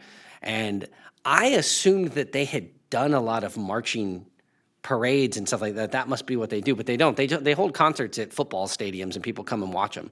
So they hadn't marched in a parade in like 5 years. So that was a big treat to even have them there. Yeah, and they are, I believe, right now in New Jersey. So they finished up Alabama, and they were headed up the East Coast, and then they're coming back like along Highway 50, across the top, like 80 or something like that. So they're going through Chicago and all the way back, but they hit like 32 states, and they finish in like a couple of weeks here. But I mean, we got a treat because they don't play a lot in Sacramento. They play all summer across, and so that was like their last warm up before they headed out of town. So that was really cool. And then Bob, congratulations. It was an honor to serve on the committee that recommended your name. I can tell you that in other parts of Elk Grove Unified, there were a lot of names that were floating around, but yours was the one that in Rancho was pretty much on everyone's tip of their tongue as far as somebody to pick. And so it was a great honor to sit there with you while they dedicated it, and to see your family and everybody else. And I just picture back in my mind that school board meeting where your grandkids are sitting there in the audience with their parents, and they didn't tell his grandkids why they were at this school board meeting. And as they start reading the people that they're naming schools after, and they're reading the profile, and they got to about middle of it before they said, and that's why we recommend Robert J. McGarvey to be named after the elementary school. And his grandkids' eyes just got like this, because they literally had no idea why they were sitting in this room, and they found out while they were waiting there that their grandpa was going to be having a school named after him. And for your wife to have spent 28 years there and actually mentored the new principal when he first got hired is just, you can't make this stuff up. So congratulations again. And so with that, we'll move on to the city manager's report. Thank you, Mayor. I'll be very brief. Just a couple events that I was able to attend. As pointed out, the National Night Out was a great success, and I wanted to take this opportunity to thank not only the host families like Bob and Mita Kashad, who are here tonight, but also thank staff who put a lot of work into this to make it a success. We had representatives from the police department who were out there. We had Lorianne, our community engagement, our communications team, I want to make sure that a code enforcement team was out there, and also I noticed that our public works has also participated in some of those events. So thank you. It's definitely a way to connect with the neighbors and be able to really build some relationships. I was also able to attend an award ceremony last Friday. Our Anatolia Bike Trail did receive a Project of the Year award from American Public Works Association. So I was able to attend the award ceremony with our Public Works team. So thank you, Albert, and your team for achieving this for us, and definitely a great recognition for the city and the good work that our staff has done. That's all I have. Thank you, Cyrus. So with that, we'll move on to the consent calendar items. Consent calendar items consist of matters deemed routine and non-controversial by staff. Unless a member of the council wishes to pull an item for individual considerations, all items will be approved by one motion. Do we have any comment cards on the consent calendar? No, we do not. Do we have any items that need to be pulled? So I would like to pull item 13.2 and 13.11, just for a couple of clarifications. Okay. So do I have a motion to And I will move the balance? balance of the consent calendar. Okay, I have a motion. Do I have a second? Second. Okay, I have a motion by Budge, a second by McGarvey. Roll call, please. Councilmember Gatewood, Aye. Councilmember McGarvey, Aye. Councilmember Sander, Aye. Vice Mayor Budge, Yes. Mayor Terry. Aye. Okay, motion carries. Okay, item 13.2, resolution designating voting delegate and alternates for the League of California Cities Conference to be held in September. Yeah. Go ahead. So I won't be at that meeting, so you should take my name off as an alternate. At this point, I plan to be there. I'm going to register. I'm not sure how much time I'm going to spend there, but my office is only about 20 blocks from there. Obviously, you're going. How many votes do we get? I wasn't aware that we had more than One, yeah. the city gets one vote. And then you have one as a board member. No, on the general floor, just city's vote. Oh, okay. So So then we own. So then, was this designated for you as an alternate? yeah. Oh, okay. Okay. It actually. So I'll be. Oh, I'll be okay, attending- designating me. Okay, I see. And then Yeah. you I'll be and David attending is regardless. right. Right, David As a will board be member, there. I'll have to be there. Right. I'll be attending too, especially since it's Sacramento this time. And you were Garrett. You were planning on going too. Okay. Okay. But this is the business meeting, so often you don't have great attendance at the business meeting. This isn't the annual conference. This is the annual Yeah. conference, Right. a portion of which is the business It's the meeting. business. Oh meeting. yeah. What usually happens though is Saturday morning. or Friday afternoon. Okay. What usually happens is you get a lot of thinning of the crowd, obviously, because now you're just undertaking the Oh, you're talking about organization's that part. business. I got it. Okay. So you and I can talk about if you're going to be there anyways. Then I would probably- suggest, name me as the alternate, Yeah. and if you choose to show up and vote, sometimes there's controversial issues, often there's not. Yeah. Okay. But yeah, we can sort that out. No problem. Okay. Okay. So are we comfortable? So, yeah, Okay. so I move approval of 13.2. Okay. I have a motion. Second. I have a motion by Budge, a second by McGarvey. All in favor? Aye. I'm sorry, just for clarification, was that was that motion intended to substitute you out as the alternate or not? No, to withdraw. I as the think we just alternate. deleted her name. You have one, Just you have have the one delegate and one alternate. Yeah, and I think that'll be So plenty. just for clarification, so it's to modify the proposed resolution that's in front of you, just to name the mayor as the voting delegate. Yeah. And just to add to that, Don, you will have to register as the voting Mm-hmm. member, so there's that little extra thing. I Get a don't know if credential of some sort. Yeah, Yeah. I guess I'd have to register as the alternate. I'm not quite sure how they do that. If it's like conference of mayors, you got to do it like the day before. And Yeah, They give you a little yeah. piece of paper Right. in case they actually have to do a nose count. Yeah. Yeah. That'll be fine. Okay. So I have a motion and a second. This is to move forward. My name is the voting member and David is the alternate. Let's go ahead. Actually, let's go ahead and have a roll call. Councilmember Gatewood, Aye. Councilmember McGarvey, Aye. Councilmember Sander, Aye. Vice Mayor Budge, Yes. Mayor Terry. Aye. Motion Motion passes. carries. Okay, 13.11. Second reading and adoption of the ordinance number 5-2017, amending chapter 23.313 regarding the allowed use within the office professional mixed use zoning. I'll stop there. Go ahead. Okay, so this is a little more complicated. The only paragraph we've got that discusses preserving the intended allowable uses for the office professional mixed-use zone is a sentence in the paragraph labeled C on page 2 of the staff report. And there's no real explanation of how this would work. How would it be limited? Who would limit it? Who would make that call? There's nothing in here. The tables that are included are there simply to show the replacement of LUP with AUP.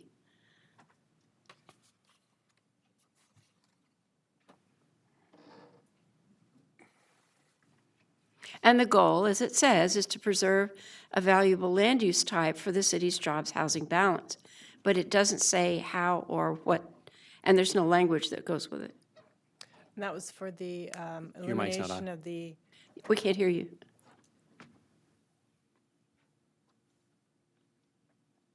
elimination, no? No, you're on. You Oh, are. okay. For the elimination of the outdoor recreation commercial use from the office professional mixed use zoning district. Okay, so that's in these charts somewhere?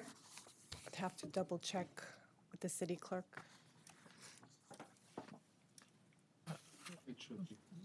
Because there's- Might I suggest, just since you are asking a pretty technical question, it's a consent calendar item.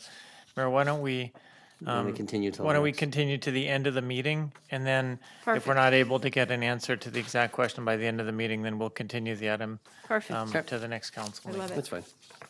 Super. me And make and a note so I again, don't just to forget to go clarify, back. all you were looking for was to make sure that the use is reflected in the zoning table itself. Correct. We'll be happy to do that. Thank you. Thank you. So with that, we will move on to consent public hearing items. Consent public hearing items consist of matters deemed routine and non-controversial by staff. Unless a member of the council wishes to pull an item for individual consideration, all items will be approved by one motion. So with that, we will open up the public hearing. Do we have any speaker cards for the consent public hearing? No, sir. Thank you. Any questions from council? Anything needing to be pulled? No. No? Okay, I'll close the public hearing and I'll entertain the motion. I will move approval of item 14.1. I have a motion. I have a motion by Budge, a second by McGarvey. Roll call, please. Councilmember Gatewood? Aye. Councilmember McGarvey? Aye. Councilmember Sander? Aye. Vice Mayor Budge? Yes. Mayor Taylor? Aye. Excuse me, Mayor Terry. I'm sorry, sir. No, you're fine. Okay, and with that, we'll move on to 15 public hearing items. And with that, we'll have item 15.1. Clerk, will you please introduce the item? AT&T Facility CVU 0093 Mather CUP.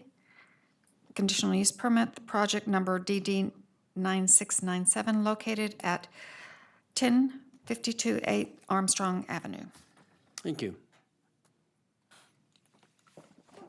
If you could please pull up the PowerPoint.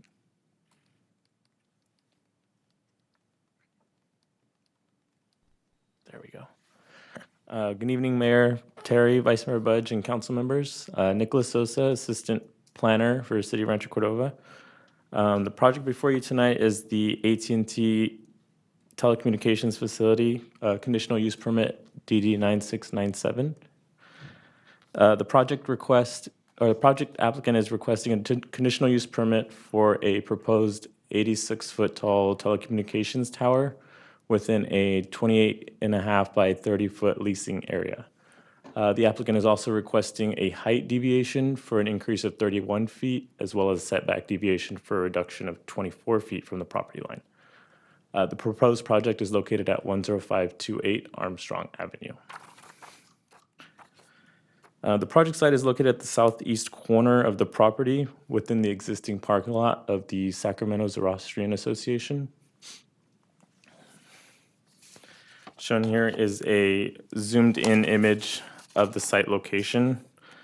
This site shows, again, at the southeast corner of the property within a walled leased area.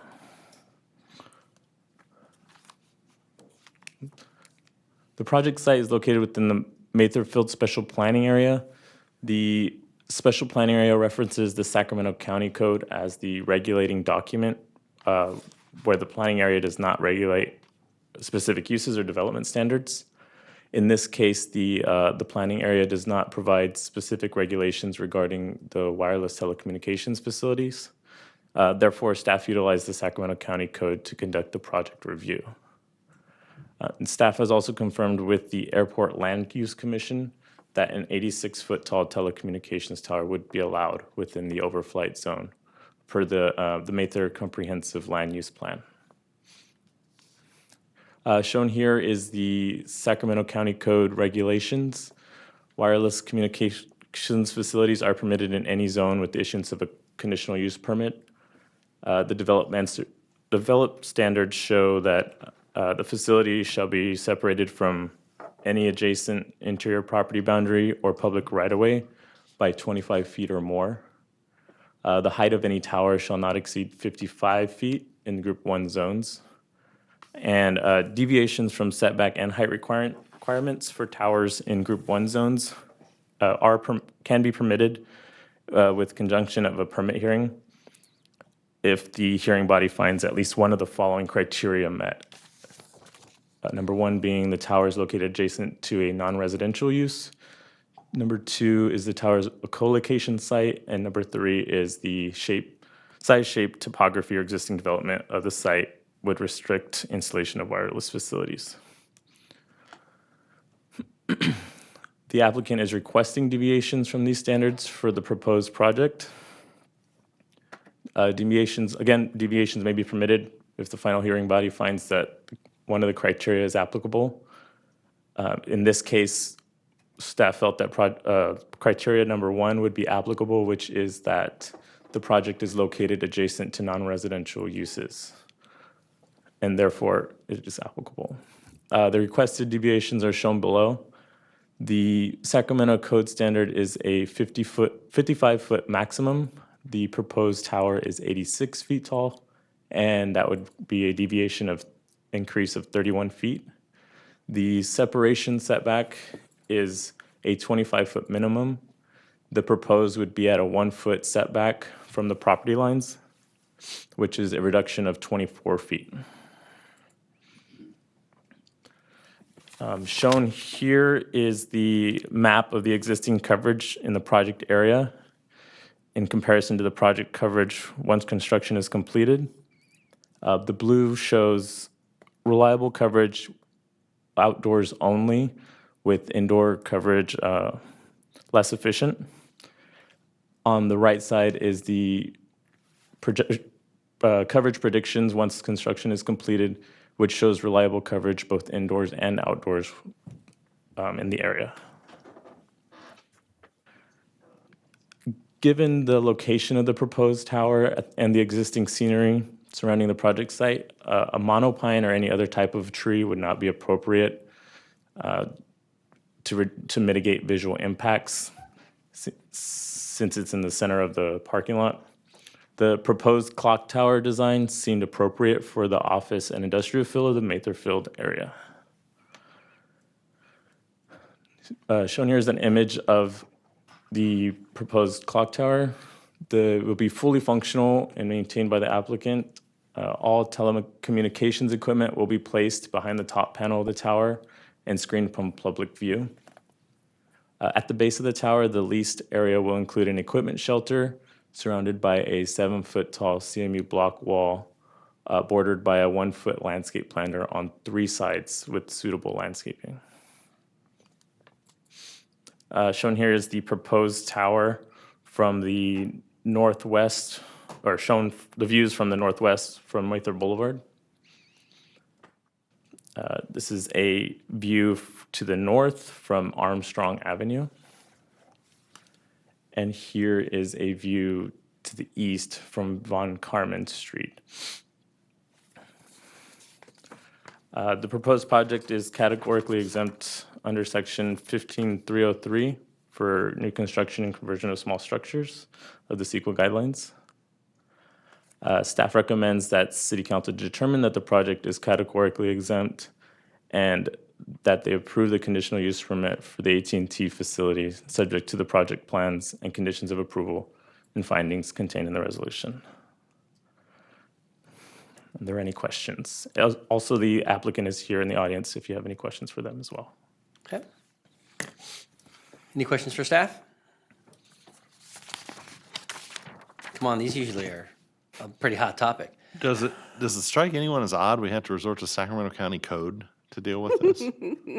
This is one of, Yeah, I was actually considering, I think that's a matter of syntax. I think that, if I'm not mistaken, it's just that the Matherfield specific planning area refers to that, but we did adopt those standards, but we did adopt as our own the Matherfield special planning area. So I think actually that may be a matter of syntax that was not entirely correct. We can talk about that a little bit offline. Let's say, because we had a code for this when we talked about the one on Coloma. But this is its own special planning area. yeah, we're in a special Yes, planning area, but so. it was part of the documentation that we adopted at our very first meeting of the city council. So technically, it's our Matherfield specific plan. Yeah.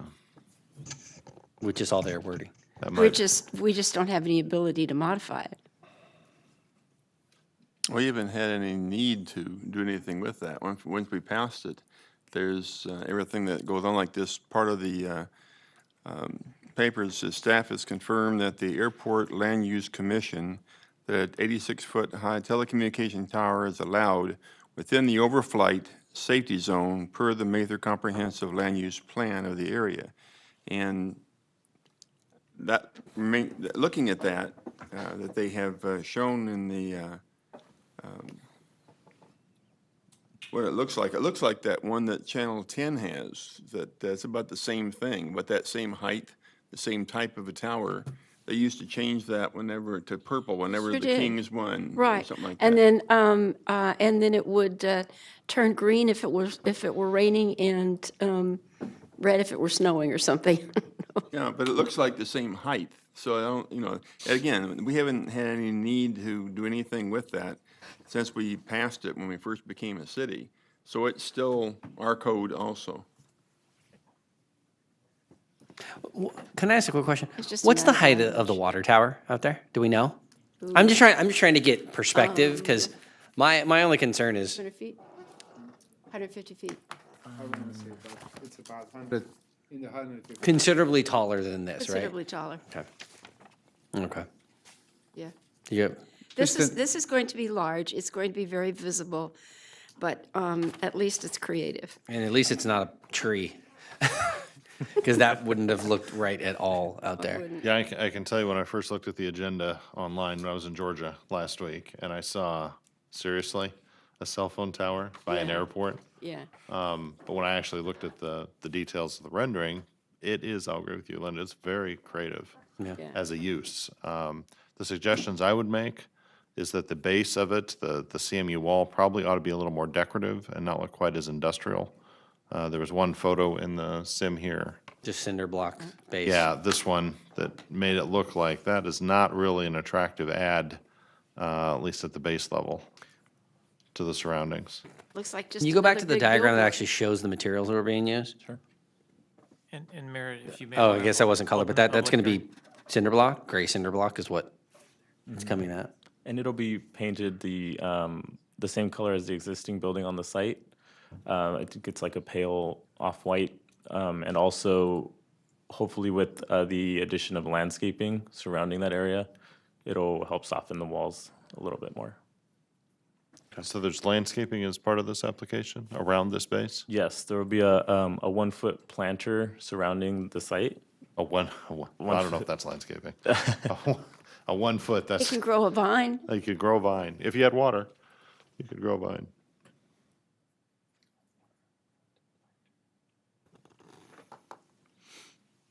So I don't hear opposition, but I would suggest that something be done to upgrade the visual base of it. I don't know what you can do with a 1 foot landscaping You want to add that as a condition to your motion? round. I would, if no one else has any other comments. I don't want to preempt discussion with the motion, but I would move to approve. Excuse me, Mr. Mayor, we've not had a public hearing. Yeah, you need to open Oh, it. I'm sorry. Thank you. It is a hearing, that's right. We open a public hearing. Do we have any public comment cards? Yes, we do. Ah, thank you. Go ahead. Daryl Langwell. Sorry, Daryl, we just got to talking among ourselves over here, and I forgot how I'm running the meeting. Daryl Langwell, Vineyards, still live in the Vineyards area. Haven't moved since the last time I was up here. Well, it's I'm been glad- 6 weeks, so, Yeah. you know, just got to check. No, I it's moved just since earlier then, this so. evening. It was 20 minutes. Oh, well, yeah, that's right. You've already talked about I'm glad you're talking about that wall because I've been in work sessions and everything where the council has been discussing what materials residents can use for their walls. And I don't remember cinder block being an acceptable material for fencing around my house. So why If you're on a should, major thoroughfare, it is. We just pardon me? installed it on Folsom Actually, Boulevard. I don't think it's cinder block. We all have an, an image of what that is. It's CMU. It's the same stuff that the regional transit wall is made out of. Gray blocks of some material. Yeah. And I don't see that as being optional for my house. So why should AT&T be allowed to use something that the residents are not allowed to use? Doesn't seem quite fair. Because you're not trying to keep somebody out. You say you don't want me to have chain link fence because I am trying to keep somebody out. That is a disparity in what you're trying to tell us. Chain link is a deterrent to people coming into yards. Thank you. Thank you, Daryl. Do we have any other comment cards? No, sir. Okay. So with that, any other comments? I'll close the public hearing, and Councilman Sander, if you want to restate your motion. I would move approval, but ask staff to modify the terms of the agreement to either increase the landscaping, have some guaranteed landscaping coverage of the base of the facility that would be enforceable by code later, were it not to, cover the base of the facility, or improve the material so as to make it more attractive on the site. And that might include heightening it to conceal the interior structure. Okay, so I have a motion. Do I have a second? Oh, second. Okay, so I have a motion by Sander, a second by Budge. Roll call, please. Councilmember Gatewood? Aye. Councilmember McGarvey? Aye. Councilmember Sander? Aye. Councilmember Budge? Yes. Mayor Terry? Aye. Yeah. Motion passes. Oh, motion carries. Okay, and with that, we'll move on to item 15.2. Clerk, will you please read the subject? Introduction and first reading of ordinance number 9-2017, adding Article 17, Property Maintenance Code, to Chapter 16.18 of the Rancho Cordova Municipal Code.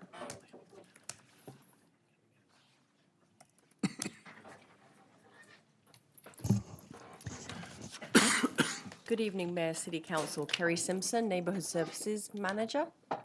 And I'm here with Ryan Taylor, who is from the Code Enforcement Division, and he's going to be ready for any other questions that I might not be able to answer. So thank you and welcome.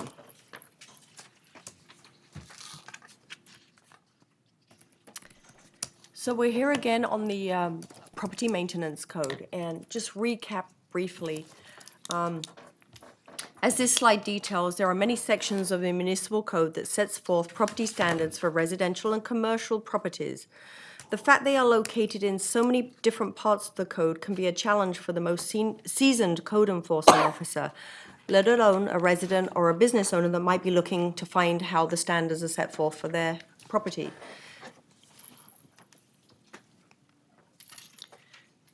So we're looking to put the property maintenance issues all in one location so that we can identify and clarify reasonable standards for both private and commercial property, make it easy reference for everybody, set forth clear standards. And one of the issues that we have is the zoning code. When education isn't enough and fines have to be levied, we lose the opportunity to lien a property for zoning code violations. Having violations such as lawn parking referenced in the property maintenance code alleviates these problems. So the process will be exactly the same as the way we have it at this point. It applies to both commercial, residential. There will be an education period, and obviously we'll give people time to comply. We will, as always, provide any resources available to folks that need help. Violations can always be appealed, and fines and liens could be imposed should we not get compliance. We do use liens as a way to levy compliance as a sort of last resort. We've done lots of outreach. We've met with the VINs on April 5th and got a lot of input. We've sent drafts of the ordinance to the Chamber of Commerce. City Council workshop was held on April 25th, and we had a lot of public input. And then we had another City Council meeting on June 19th where we had additional input. So recent clarifications pursuant to a lot of these meetings was specifying the length of grass not to exceed 8 inches, specifying that there's a 5-foot separation from edge of driveway to property line so that driveways between properties are not merged. And I would like to add, a lot of these things are already in other codes, so many of these things are not new items. So if people are listening at home, it's not a whole new layer of requirements we're adding, it's just clarification or putting them in one location. We did clarify here that materials for fencing should be redwood, cedar, pine, Douglas fir, vinyl, wrought iron, and then it gives the planning director the ability to put additional types of materials on. Verbiage to distinguish between UL listed outdoor landscape lighting and temporary holiday lights. Lots of people want to put outside lights, and we want to make sure that if they're like permanently out there, that they're the type of lighting that can be used for landscaping, and most of that is listed to be able to stay outside. And so we want to make sure that if there's electrical on the outside of a person's property, it's normally like the solar lighting, because we don't want to prohibit people from doing that. We clarified the prohibition of the presence of packing boxes, cardboard boxes, lumber, rubbish, refuse barrels, drums, salvage materials, and other debris. We do require that business owners remove trash from the sites regularly and remove trash in the immediate vicinity of their businesses. We expanded language requiring businesses to include cleaning of sidewalks, parking lots, and business entrances, especially if we have like a spill on the premises, or if there's an inordinate amount of gum or other types of things on the property.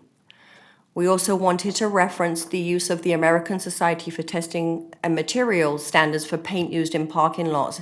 In the past, we've asked folks to restripe parking lots only to find out within, less than a year, the striping has deteriorated because it wasn't done with the right type of paint.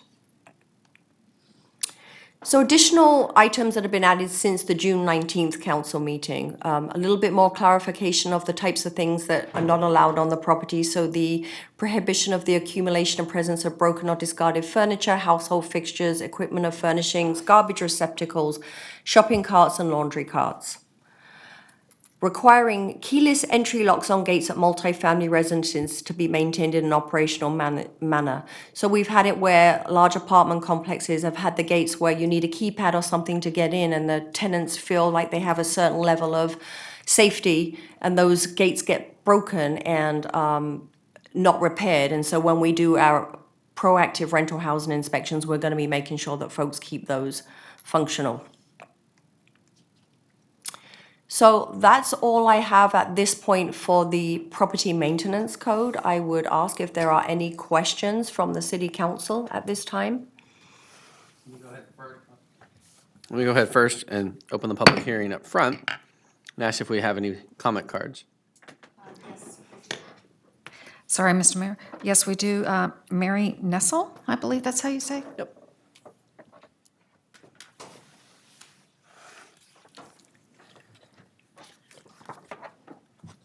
Good evening, everyone. I've got two kind of varied comments. One is on this topic, it says it advances the goals 1, 5, 6, 7, 8, and 10. I thought we only had 6. So I'm curious about where our other city goals when they got rewritten. But on this subject, I'm looking at the very bottom of page 5, which is paragraph R, and talks about the parking of any motor vehicles on lasting durable surfaces, et cetera, et cetera. So at first, when I saw the words permeable and pervious, I thought it was just a typo, and it should be impermeable and impervious. But it also talks about interlocking grids with gravel, and gravel, any kind of a liquid leaking from a vehicle is going to go through gravel. So I don't understand that paragraph, because I always thought parking spots were supposed to be solid and impermeable and impervious. So that's my comment on that paragraph. It seems to me that it's not right. I think we discussed this a little bit. Can you catch us We- up? we I think did, we had and- this question a couple months ago. Absolutely, and thank you for your comments. And I would like to say Ms. Nestle's been super supportive and had a lot of input, so we really appreciate the Vins and Ms. Nestle on this. So there was actually that thought initially that a paved surface was required to stop oils and things getting into the ground.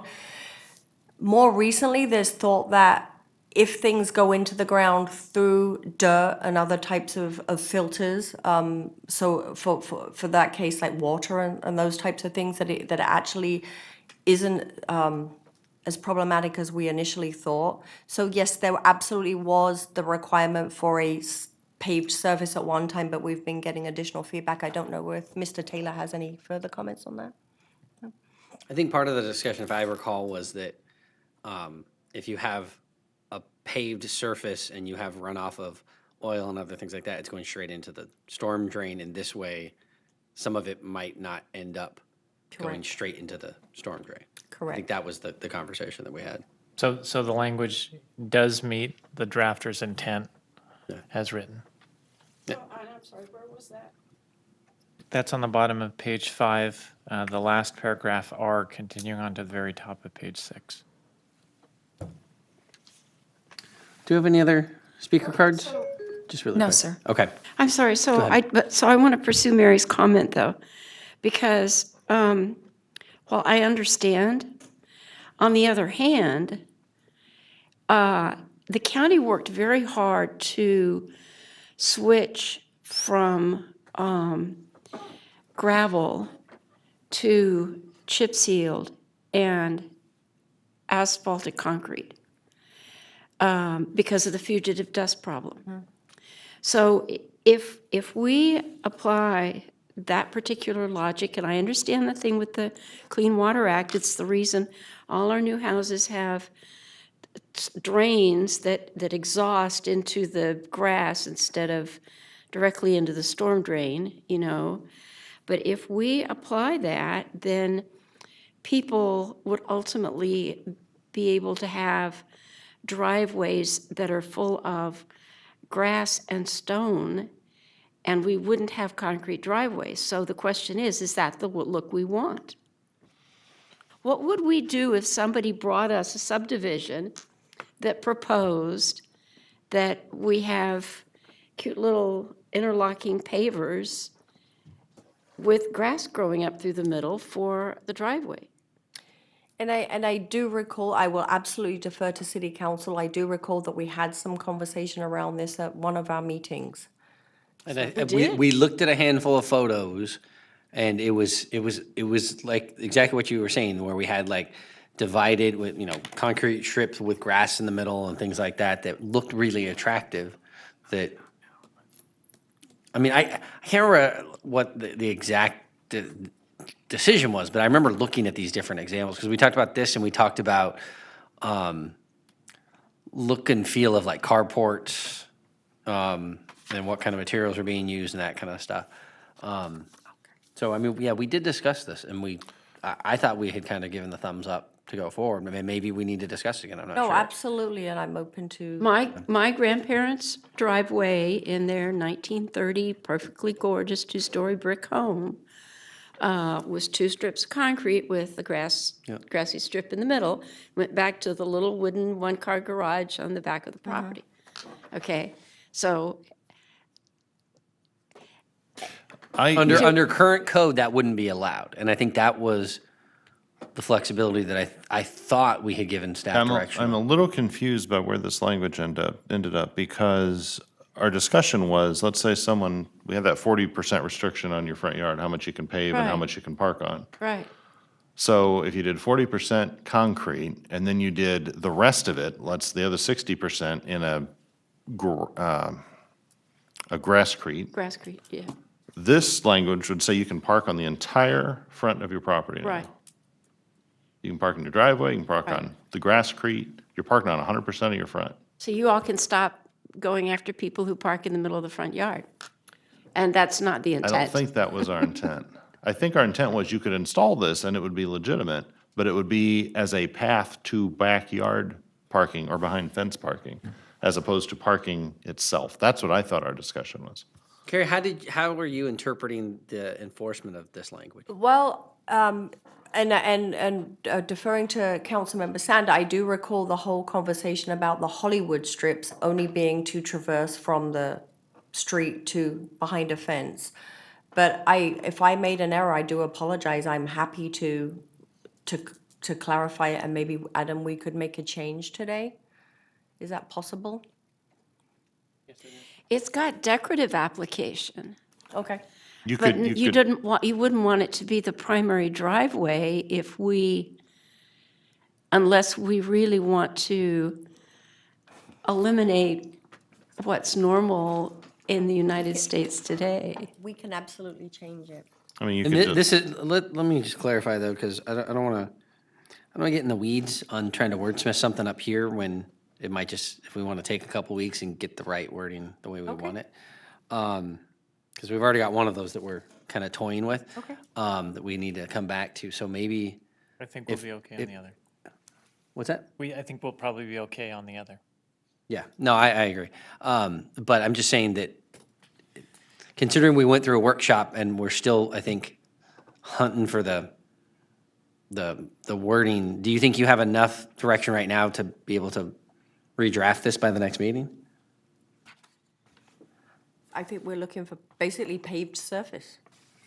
Well, I know, I think Linda's point of, divided concrete lanes with grass in the middle or pavers or things like that were things that we were open to allowing. Okay. But I think the openness that it creates of what David just said in his scenario is something that we need to have clarified so that we're protecting against that not happening. Because obviously we don't want 3 cars parked in front of a house because this is now an approved material that you can park on. This is an approved material in a driveway.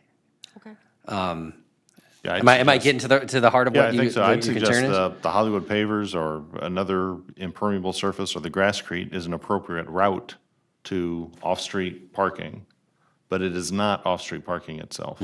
But since we're voting on this, I don't want to adopt, not to say that we're not qualified to do that, but I think maybe taking 2 weeks and making sure that we've honed in exactly what that is. I don't think we want to pick that here and then have a rogue property owner or renter, pounce on whatever we came up with tonight. Okay.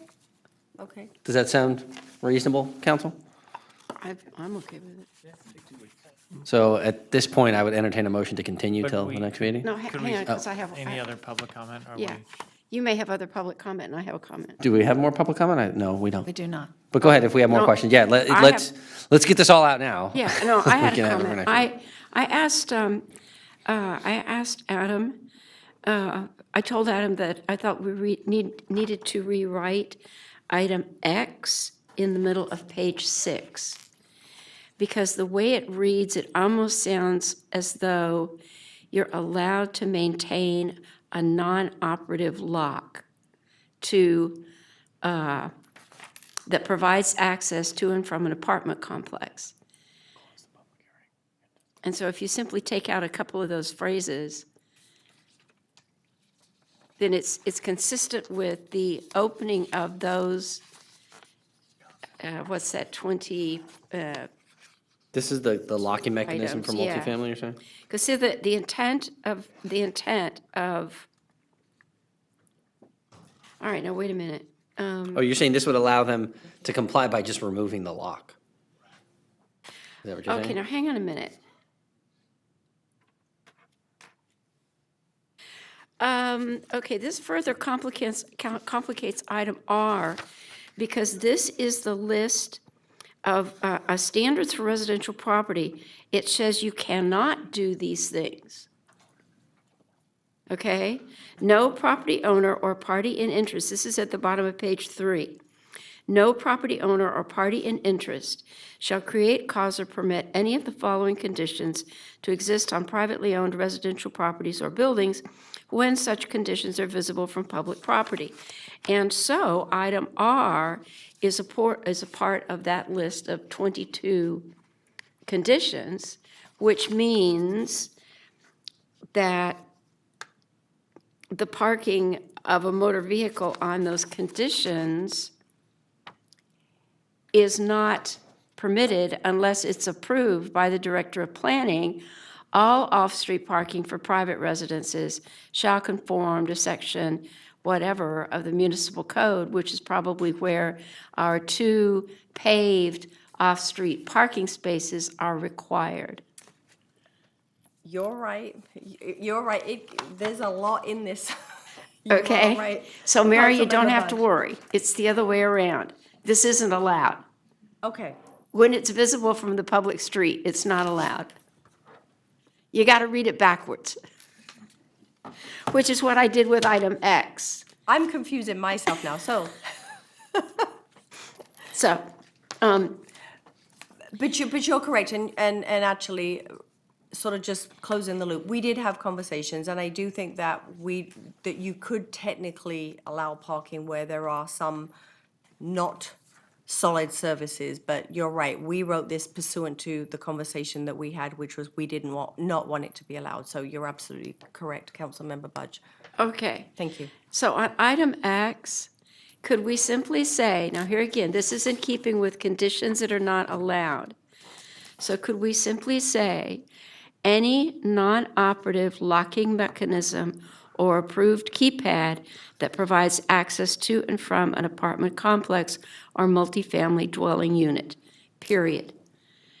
That comes under the heading of what is not allowed, because the way the word maintenance was used before, it made it sound as though it was okay to maintain a non-operative lock. Okay. Okay? Yes. Yeah.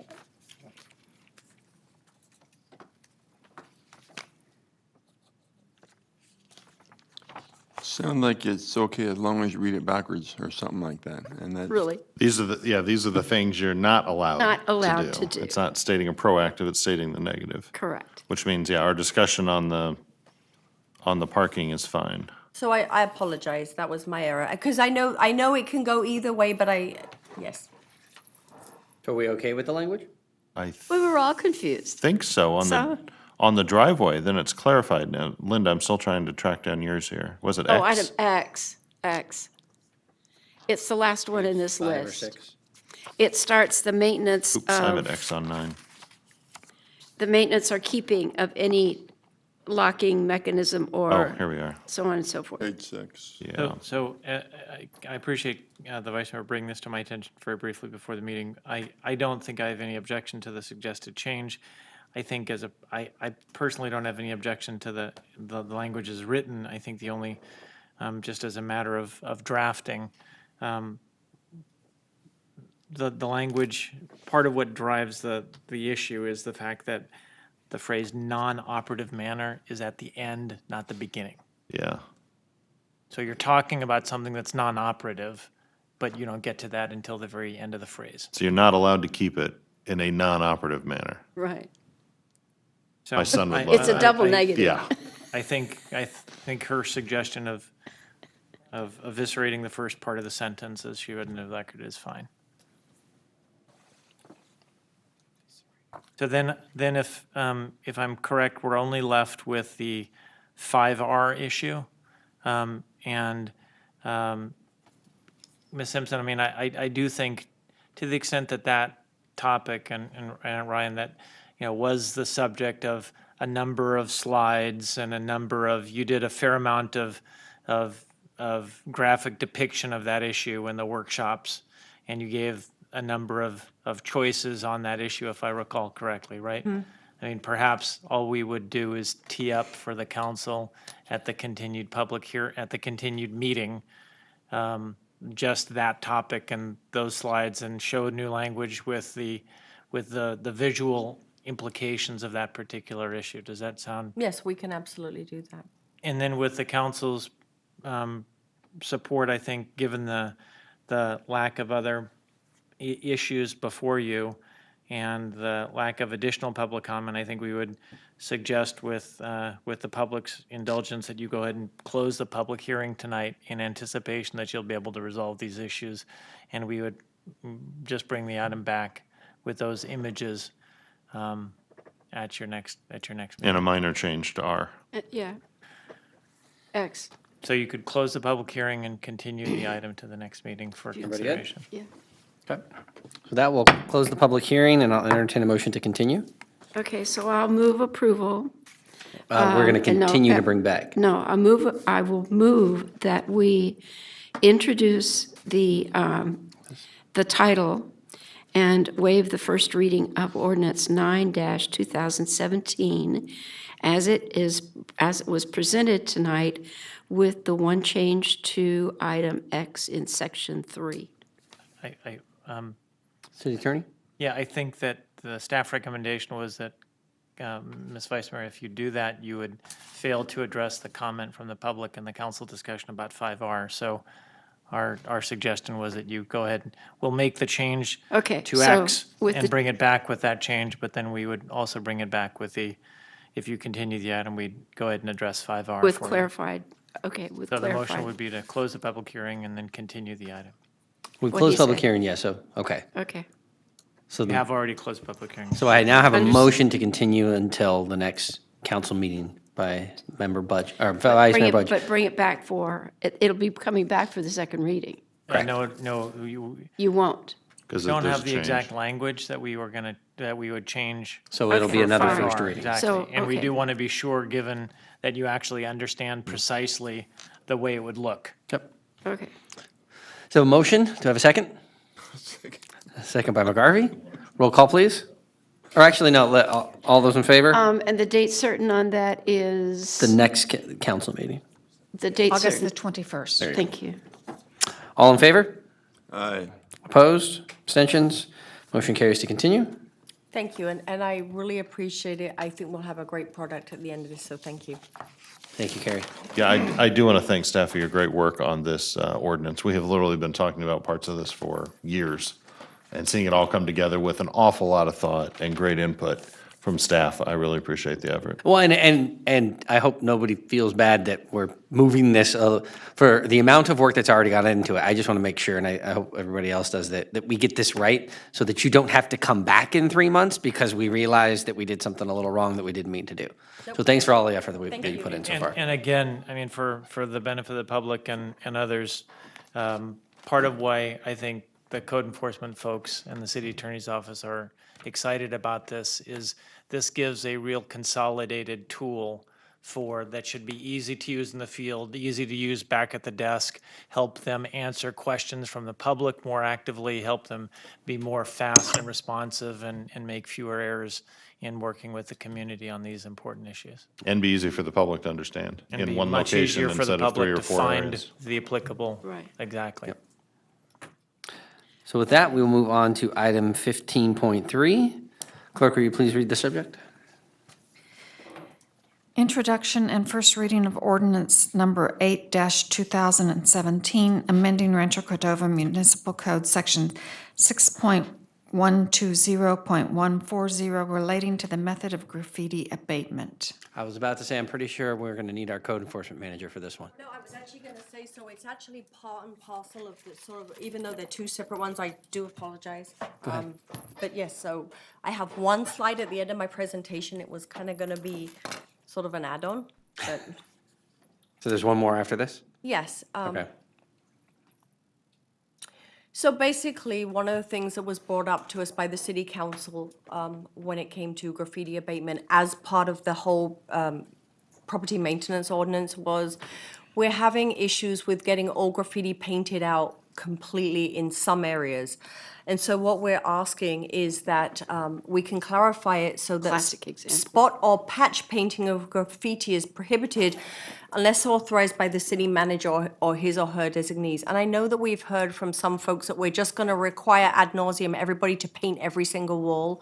That is not our goal. But when we have some cases like this where we have continual non-matching paint, we really do believe that there is going to be a requirement to paint the entire wall. So it's discretionary, it's not mandatory that we do that. And so that's the only slide that I have with this.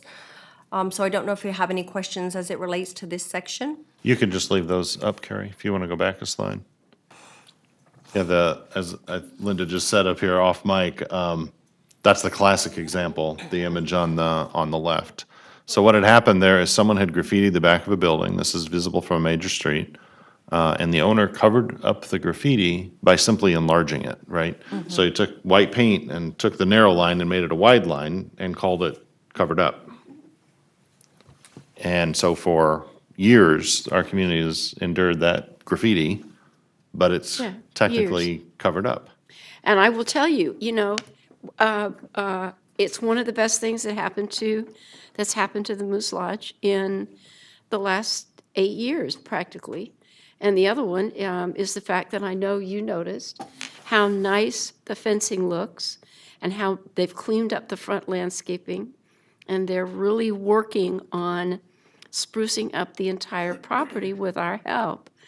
But we needed to help them with the backside of that awful building. Yes. And we really will encourage folks, they have a graffiti that repellent is? on there, and we really will encourage them to continue to do that when we need it. I'm completely in favor of this. The one thing I would add is we probably, and Carrie, I know you already do this to a large degree, but there will be a circumstance where someone of limited means has a large graffiti problem. Maybe they live on a corner, their redwood fence got some white paint on it. That's a very difficult fix. So we're gonna have to be creative in how we assist folks like that by using, the nonprofits in our community or other resources that may be available. Well, and I think that's, actually, I appreciate you explaining too that this is discretionary, not just the rule, because I think with some flexibility, we can address these in Absolutely.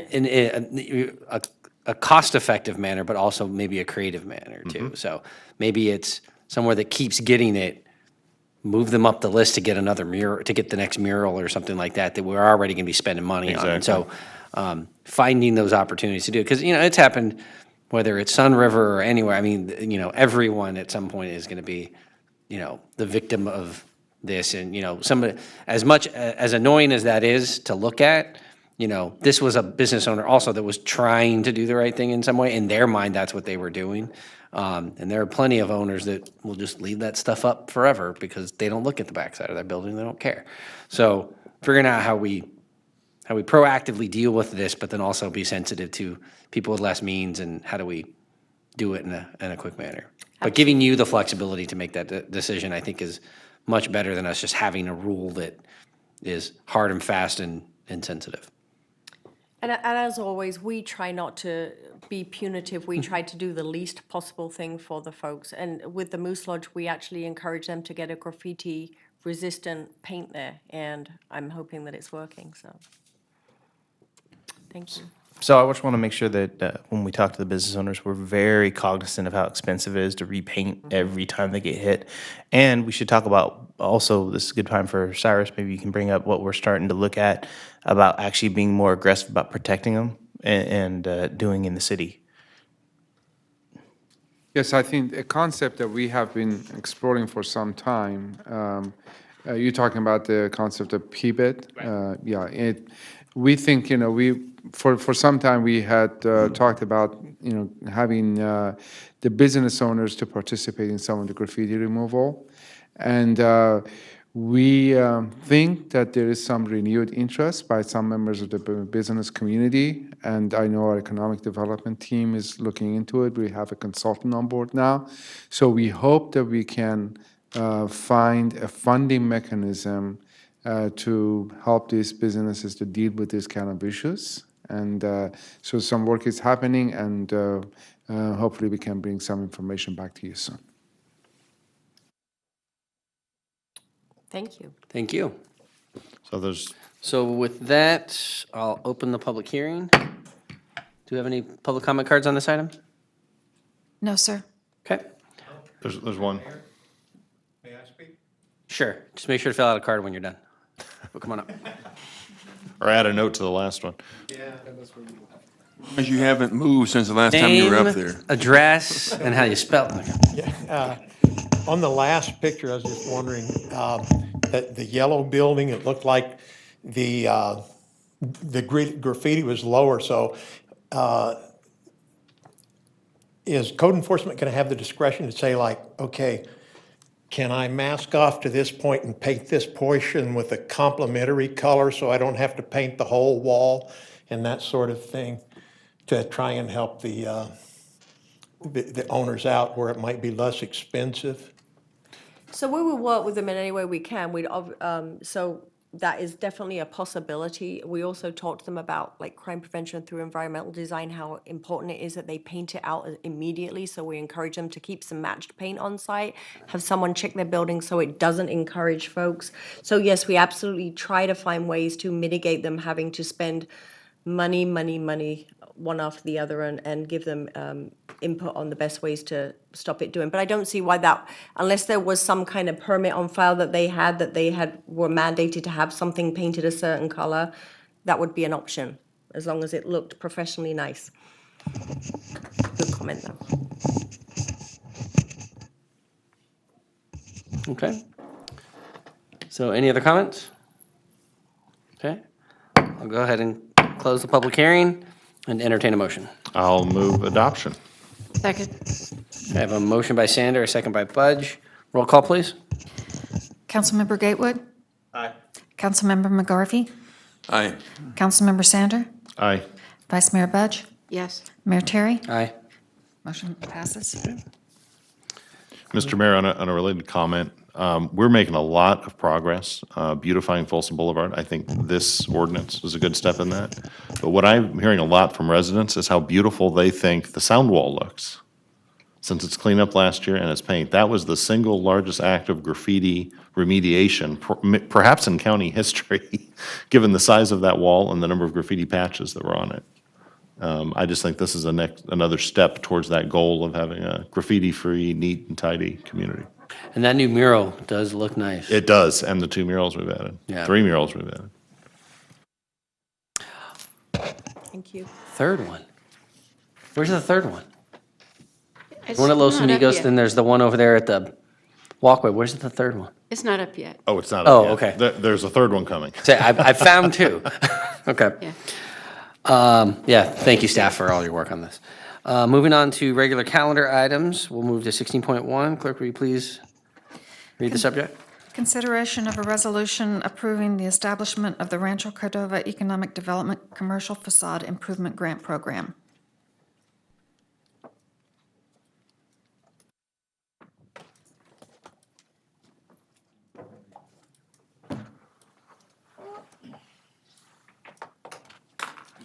Good evening, Mr. Mayor and members of City Council. My name is Megan Huber. I am with the City of Rancho Cordova Economic Development Department. Thank you very much.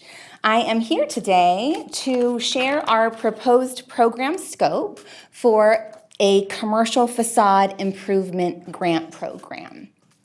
For a little bit of a historical context, the need that we have for this program first came to light for our department with Measure H community and business outreach meetings.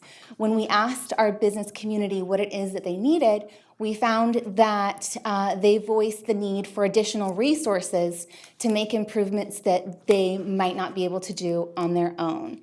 So with that, we included this program in our 5-year economic development strategy plan, and I am here to present that to you today.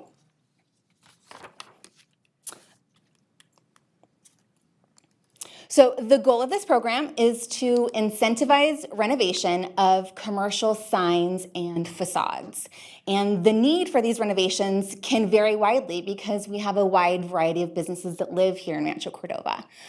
It can be that a property is aging. Perhaps they're one of our longer businesses here in the area. We have folks reaching 40 and 50 years in our jurisdiction, which we're very proud of, but sometimes they do need help keeping up with the time. We also have businesses who are so busy running their business or growing that they don't have capital for extra projects and need help reaching those goals. We also have folks inside complex sign programs, which we would like to help them address as well. So with that, we did a lot of research. We queried with other cities how they structured their programs, what worked, what didn't work for them, and with that research, we devised a two-prong approach. Because we do have a wide variety of businesses with a wide variety of needs, we've designed two different opportunities.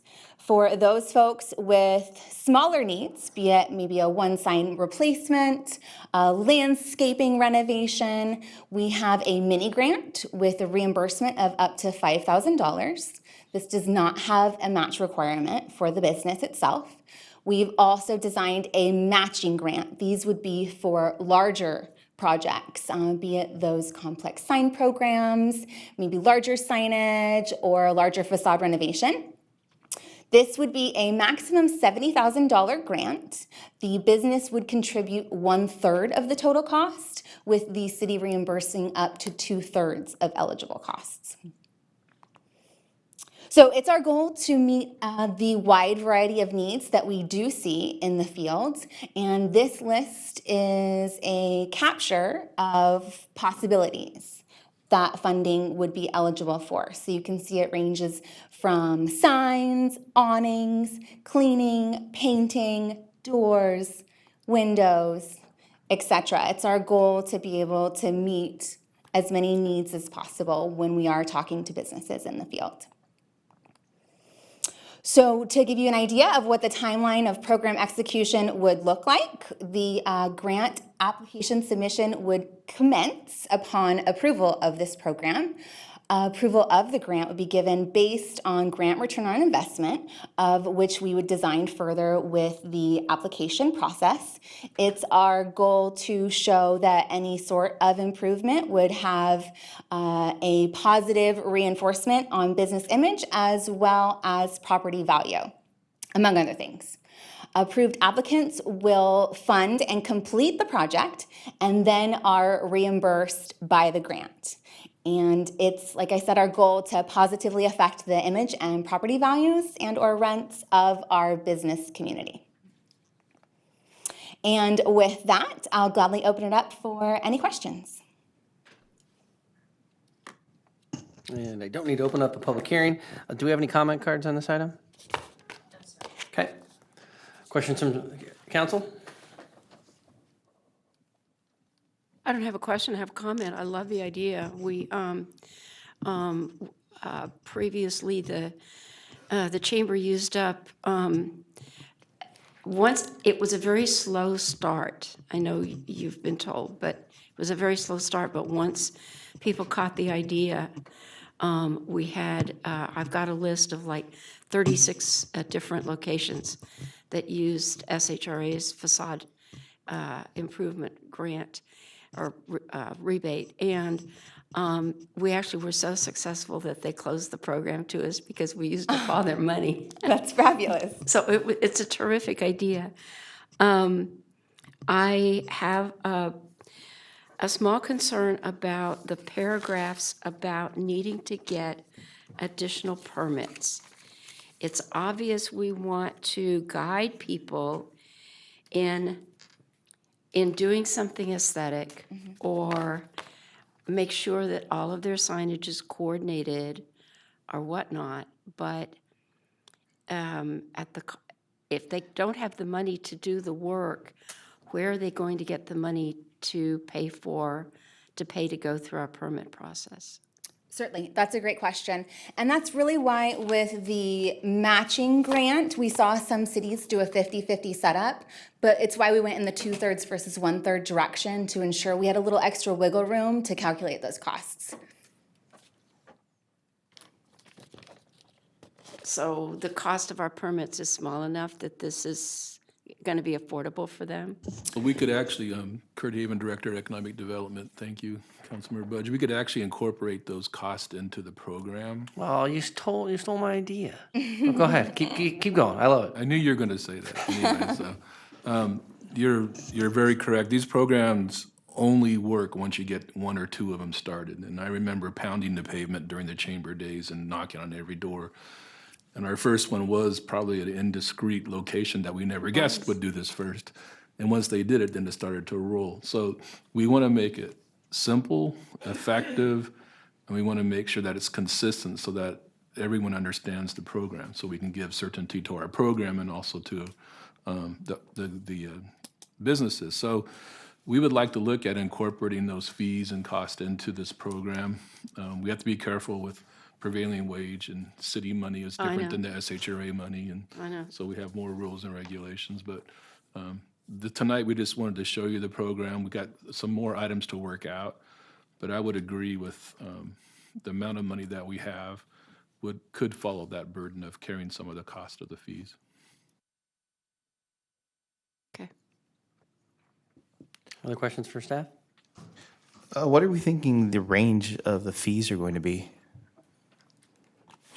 Well, it all depends on the type of, if it's a large facade improvement or just a simple signage or both, or, I mean, there's a process that we go through, and then we charge time fees for our time, so I couldn't tell you. It could be $1,500 to $5,000. We have, like I said, $100,000 in the account now, is that correct? $100,000 in the account now. We want to get this rolled out and get it started. It's a great idea. It's already getting then attention we from have- everybody else. We have representation from code enforcement, Carrie, and then we have our commercial code enforcement officers out there talking to people now. Good. And there's a lot of interest from cases that they've put together where they're asking for help. So I think this will be a little easier rollout than what we did at the chamber, because now we have staff and we actually have people to help us. But there's a list of businesses who are interested right now. Great. That's terrific. So Diana, just- go ahead. Are you involved in the businesses?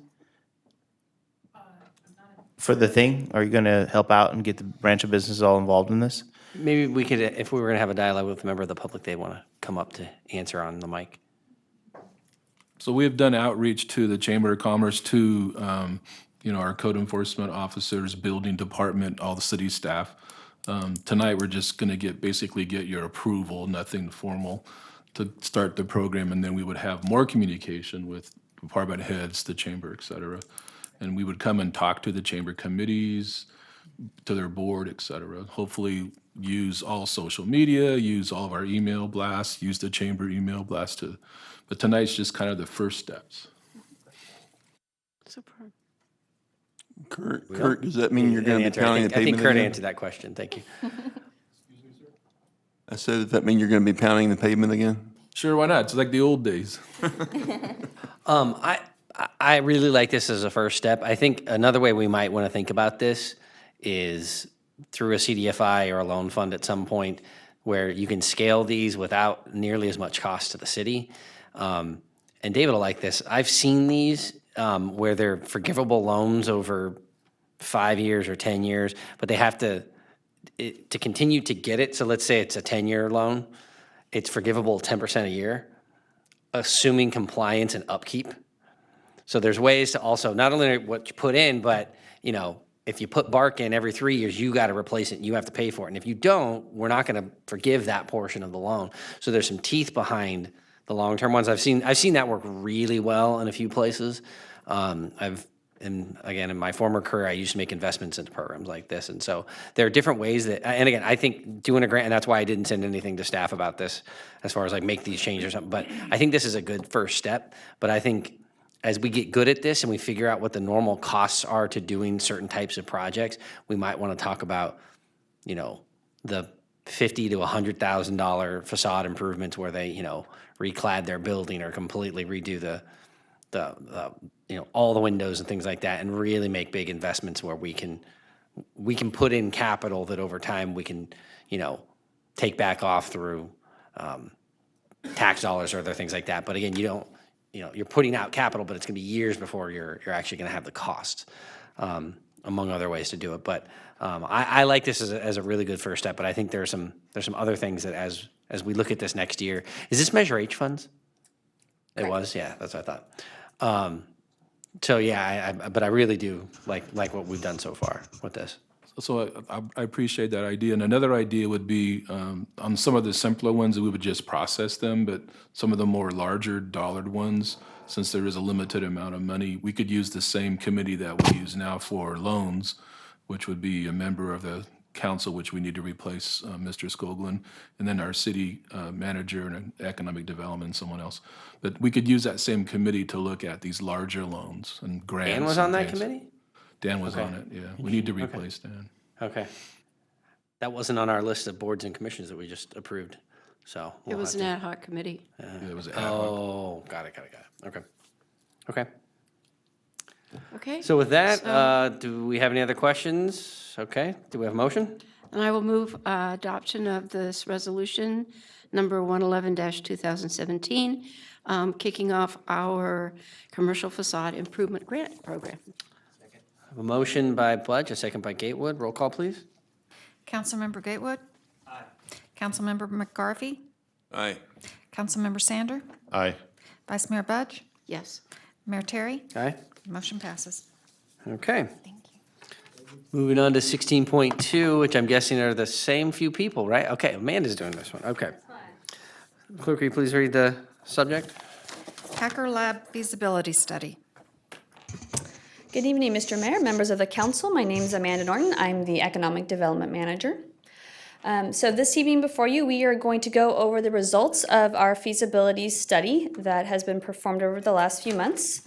As a little background to everyone on the council, as well as to our listening audience at home, go over briefly what we have kind of discussed up to this point. So the reason we are here is to discuss a feasibility study for an innovation center.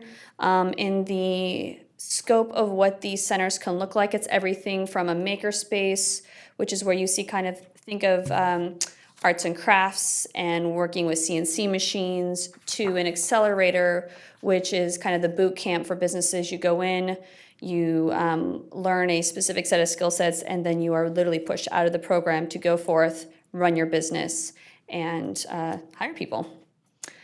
So the idea of why do we want an innovation center here in Rancho Cordova? They do quite a few different things for the community. One, they commercialize new technologies. You have a group of individuals that are working at home. They're looking for places where they can go meet new people, as well as start bouncing their ideas of what they're working on among a group of people who understands what they're after. These do create businesses and create jobs. They have been known to revitalize neighborhoods, as well as provide a sense of community for these business and entrepreneurs. So again, this evening, we're just going to be discussing our Hacker Lab Rancho Cordova. So what is a Hacker Lab? Hacker Lab tends to come across with a nefarious name, but what this is it's a business that has two locations here in the area, one in Rockland and one in Sacramento. They do everything from co-working, which is areas where people can either rent space or office space and show up and work in a communal setting, to a maker space, and that's where they have fabrication machines such as everything from skill saws to cutting equipment to sewing machines for textiles. And what the Hacker Lab model does is they do a few things and they do it really well. They educate their members, they teach curricula, they're constantly offering classes out to their membership organization, and they are focused on growing and retaining talent here in the area. And I am actually going to pass this presentation off to Eric. Eric is here on behalf of Hacker Lab. Cool. Thank you very much, Amanda. Hello, Council. Good evening. My name is Eric Ulrich. I am a co-founder and Chief Operating Officer at Hacker Lab. Next slide. How do I? Oh, gotcha. Thank you. There we are. So at the beginning of the year, myself and a few of my other colleagues set out to better understand Rancho Cordova, to learn about the businesses, the individuals, the students, the entrepreneurs, the artists, the makers, the tinkers, the hobbyists, retired people, government as well, and education administration, whatnot. to learn about that and to start paving the pathway for us to open up and operate a hacker lab within Rancho Cordova. It was our assumption going into it that we would be able to find and discover a model that would work within Rancho Cordova and come up with creative path forward. But without having a whole lot of experience of really understanding the people and starting to build those relationships of what makes up Rancho Cordova, well, that was our goal, and that was what we set out to do. So that's exactly what we did. We did interviews, we did surveys, and we did events. So starting at the top, inquiry, interviews and meetings. We reached out directly to people in academia, in private industry, across a wide range of industry sectors, as well as individuals. We had tours at several of the local manufacturing plants in the area, as well as other businesses and schools within the area, high schools through community colleges and other charter schools. We also did a number of events, which were some of the more exciting and fun ways to bring out the community and really test our marketing channels and test our ability to pull people together. And I can say I believe we had over 500 attendees across the various events that we did. The first one being the town hall meeting at a local brewery here. We had over 100 people show up to that in February. And the most well-attended event being the Great Make Day, which we had at the beginning of summer, right here actually at City Hall, where we had over 400 people come out, and essentially the goal is to turn City Hall into a makerspace for a day. And we brought 3D printers, CNC machines, laser cutters, and over 25-ish community vendors and partners who would be involved in the Hacker Lab community. So the findings from all of this, ready, willing, and disconnected, is what it comes down to. And what I mean by that is we feel like Rancho Cordova has everything. And talking and in those conversations, it wasn't always apparent that the people we were talking to realized how much is within their backyard and how much is right next to them. Which is one of the reasons we feel like a Hacker Lab community can really be a tremendous value in bringing together these different sectors and groups that make up an innovation ecosystem and providing a common platform for them to come together and to begin to collaborate. So I have four of some of the key pillars here: education, workforce development, just arts, and then manufacturing. And I was going to just briefly go through a couple stories of some of our experiences in those sectors. So this is Faith Kaplan with Cordova High. Faith runs some of the engineering and STEM education, like leadership programs at Cordova High. We met her at the beginning of the year and have been working with her steadily monthly and continue to do so. And the relationship we provide with somebody like a high school teacher is in the technology space, is to provide support and mentorship and programming for her to bring that and leverage that in the classroom. So we're in a place now where technology is exponentially growing, and teachers are kind of sitting back on their chair in this rocket ship and trying to hold on and catch up with their students. And so part of the role that we play with teachers and people like Faith is providing consulting or support in helping them understand some of the latest lessons plans around technology. Story number 2 in the manufacturing space, Mike Bell. Mike Bell is involved with the Sacramento Region Manufacturing Engineers Alliance.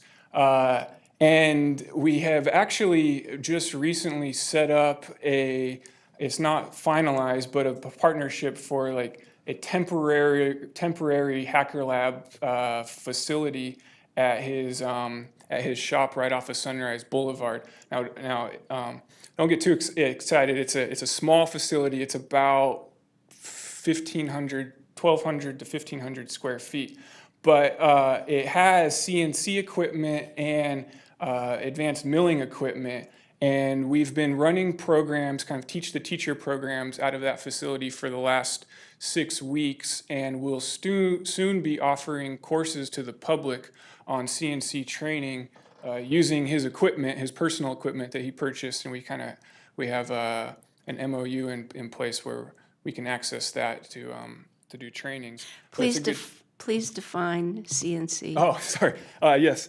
CNC is computer-controlled milling. So it is a CNC milling machine, which you see on the bottom right there, is one of the key technologies in the advanced manufacturing. It can be used to make almost anything. Right. Yeah. We actually saw one demonstrated in Philadelphia or someplace. Right. It's right. Yeah. And it's amazing because 30 years ago, Aerojet was very proud of having the capability of milling on a 5 and 6 axis capability. And these kinds of machines, you're talking about 25 different points on the axis. It's incredible.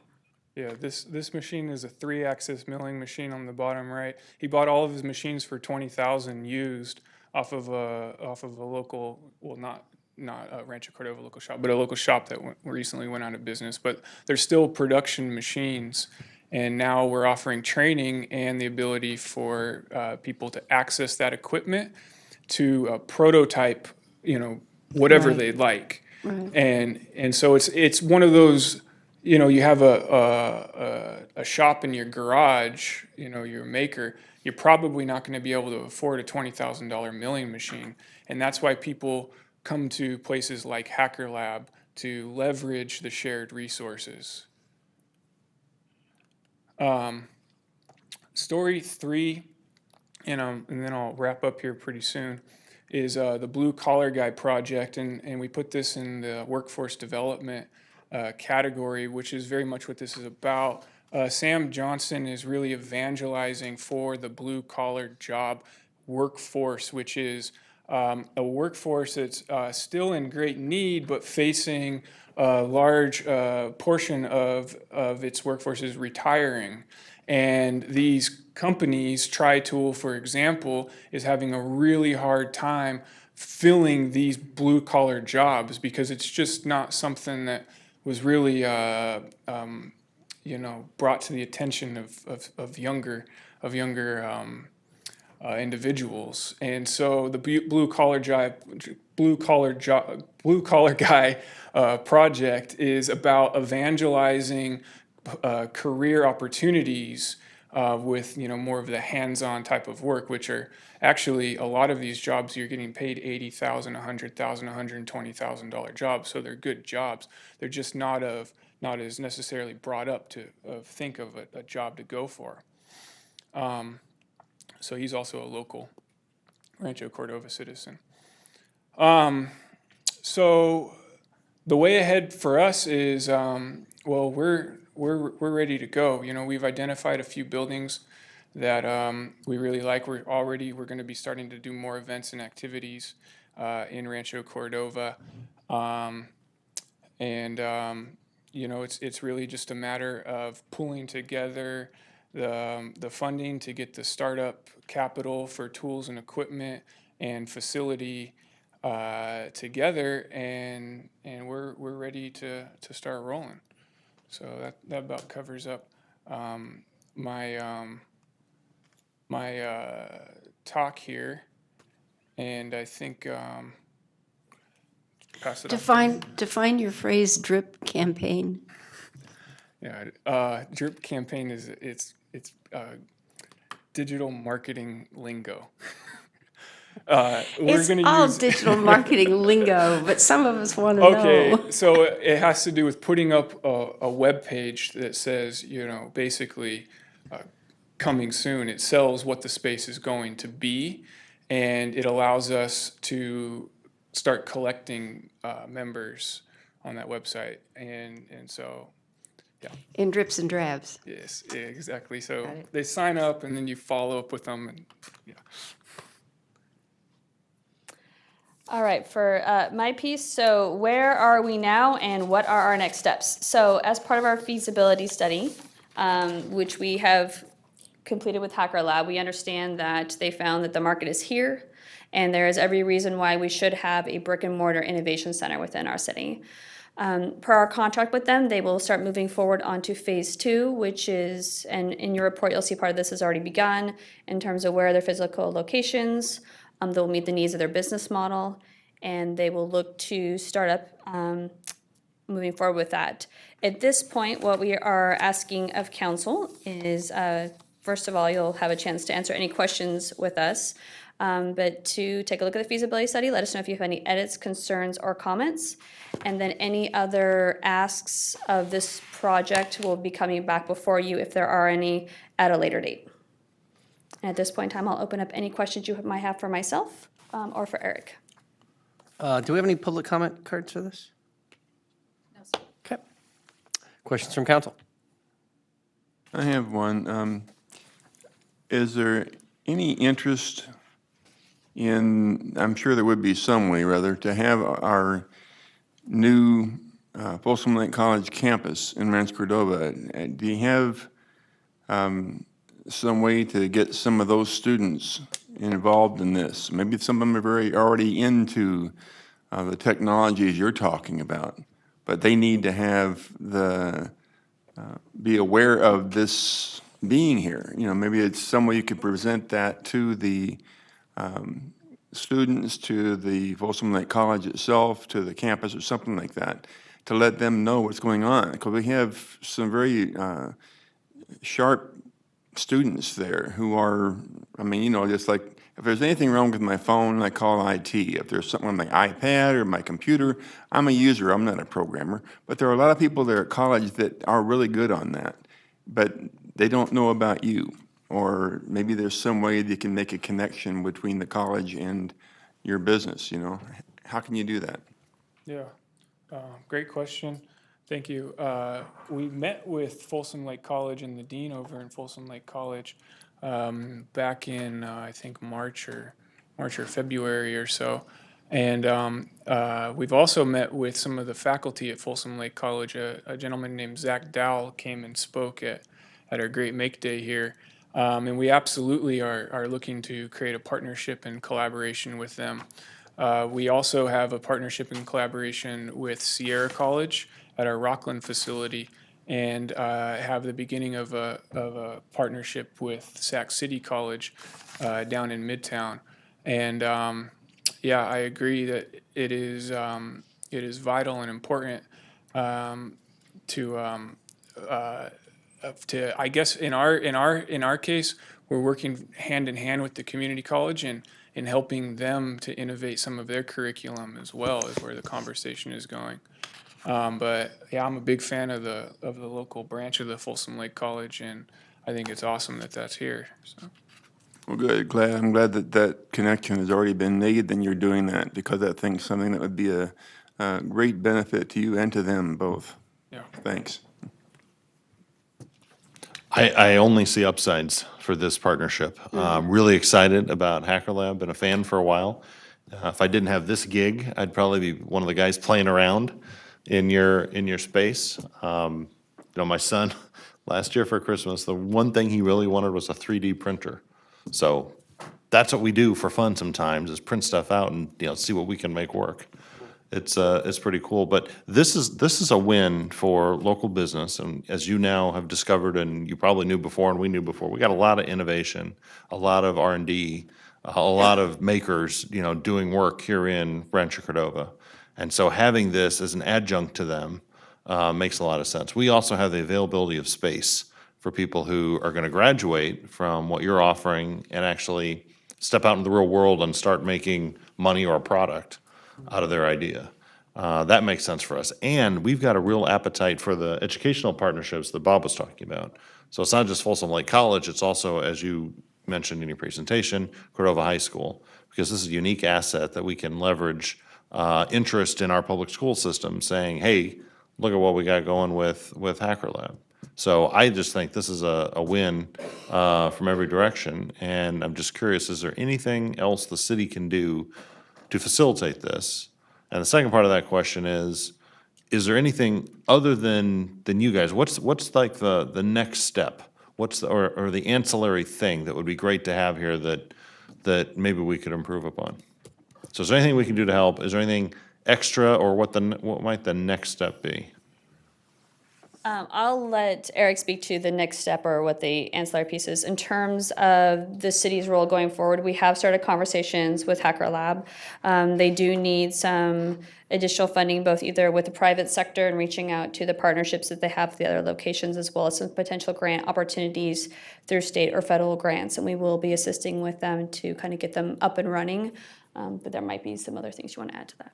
Well, for the second part of your question, I think, and this is going to GSAC, and branding ultimately, and I'm all about building companies, homegrown, starting our own startups and that.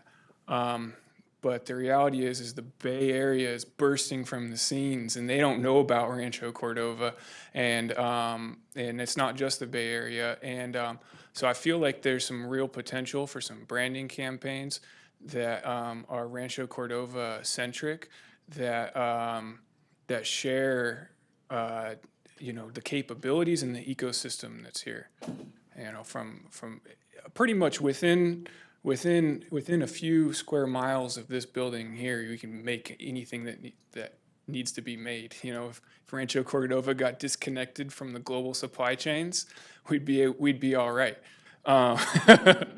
And I think that's a pretty unique thing. And then you mentioned space. And that's just something that a lot of other regions don't have. So I think a branding campaign that's Rancho Cordova specific would. We want fiber. Yeah, that's great. Thank you for that. We want fiber ran everywhere too. Yeah, right. Eric, do you feel that you have a Rancho Cordova team put together to actually facilitate this to success? Yeah, I think we've met a lot of people who have been commuting to Rockland and in Sacramento, and we've got a pretty darn good start for something to happen. So yeah. What do you think our community really needs right now? What have you identified when you did all these meetings and stuff like that? What do you guys need right now? Well, that's a good question. I mean, I don't know if this is necessarily specific to Rancho Cordova. I think American cities need a place to come together. I was in Mexico over last month, and they have this Zocalo, and everyone comes together in the Zocalo. And I guess you could say a Hacker Lab is kind of like the Zocalo for the tech people and innovation people. And I think common meeting spaces is something that just a place where you can go and hang out that's not home and it's not work. And in creating those types of spaces, there's a concept, space making, I think is like the trending term for it, something like that.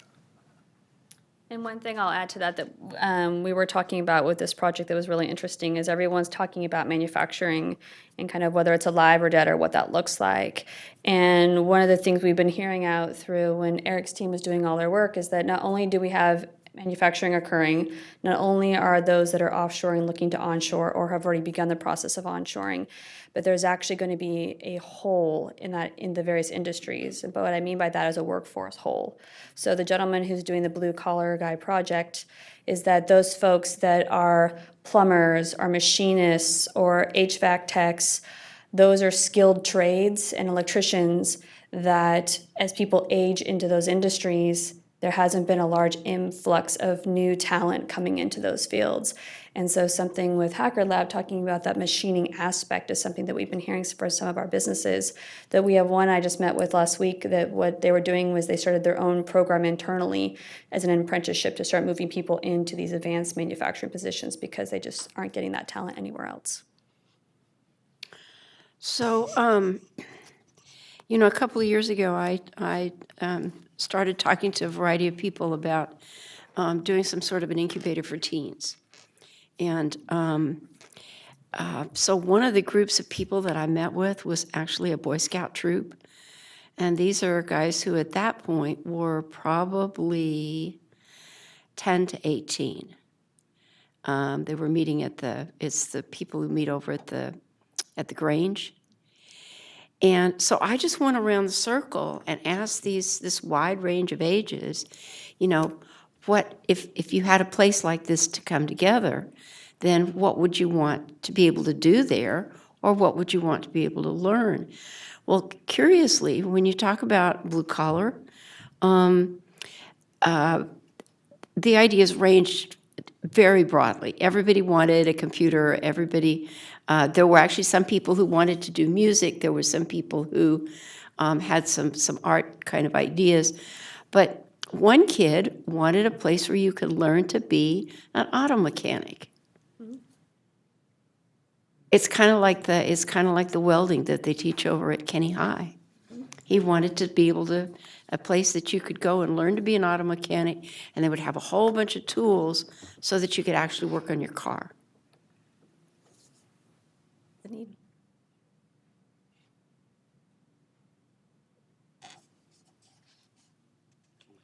So this is a report, or you're asking us to do something? We don't have any action. This is not an action item. Nope, this isn't an action item. This was a receive and provide information. And to, if there's any concerns or questions or anything that we can ask, we would gladly take those now and then report back.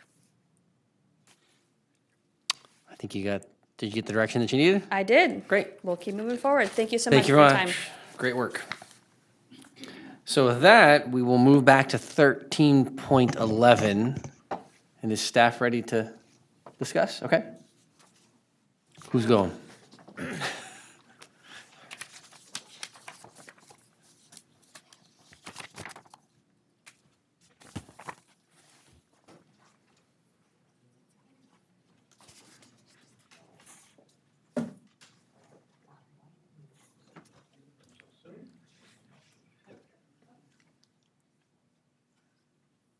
Thank you, Mayor. Members of the council, Adam Lindgren, City Attorney. I'm going to help the Planning Department answer the questions that were raised by Councilmember Budge. Great. And the short answer is we have addressed the purpose and intent of the zoning code change in the document that's in front of you. And the second part of the answer is we did not address the possible rezoning of some other areas that we may actually want to come back to you and address in the future for a similar and related purpose. So if I can do this just electronically, let me show you what is in front of you in your Exhibit A. Can you see that on the, excuse me? They're resized on you. Resized on me. Getting there. There we go. So what we did, all this does is it changes the zoning designation for the OPMU so that it does not allow outdoor commercial recreation. And in the attachments that are in front of you, it does so right here in the change from permitted to non-conforming. It doesn't do so in the OIMU, which is still permitted here. You can see right there in red there. And that's when you go and you take a look at the other areas in your, this is a picture of your zoning for the commercial area. of the city for the office park area of the city. And what you see is all of the areas in purple are OPMU and would be the subject of the ordinance that's before you. And there are a few areas that are OIMU here in blue. So the changes before the council addressed eliminating the right to do recreation in those purple areas, but we still recommend it as relevant to and addressing that discrepancy in the zoning code.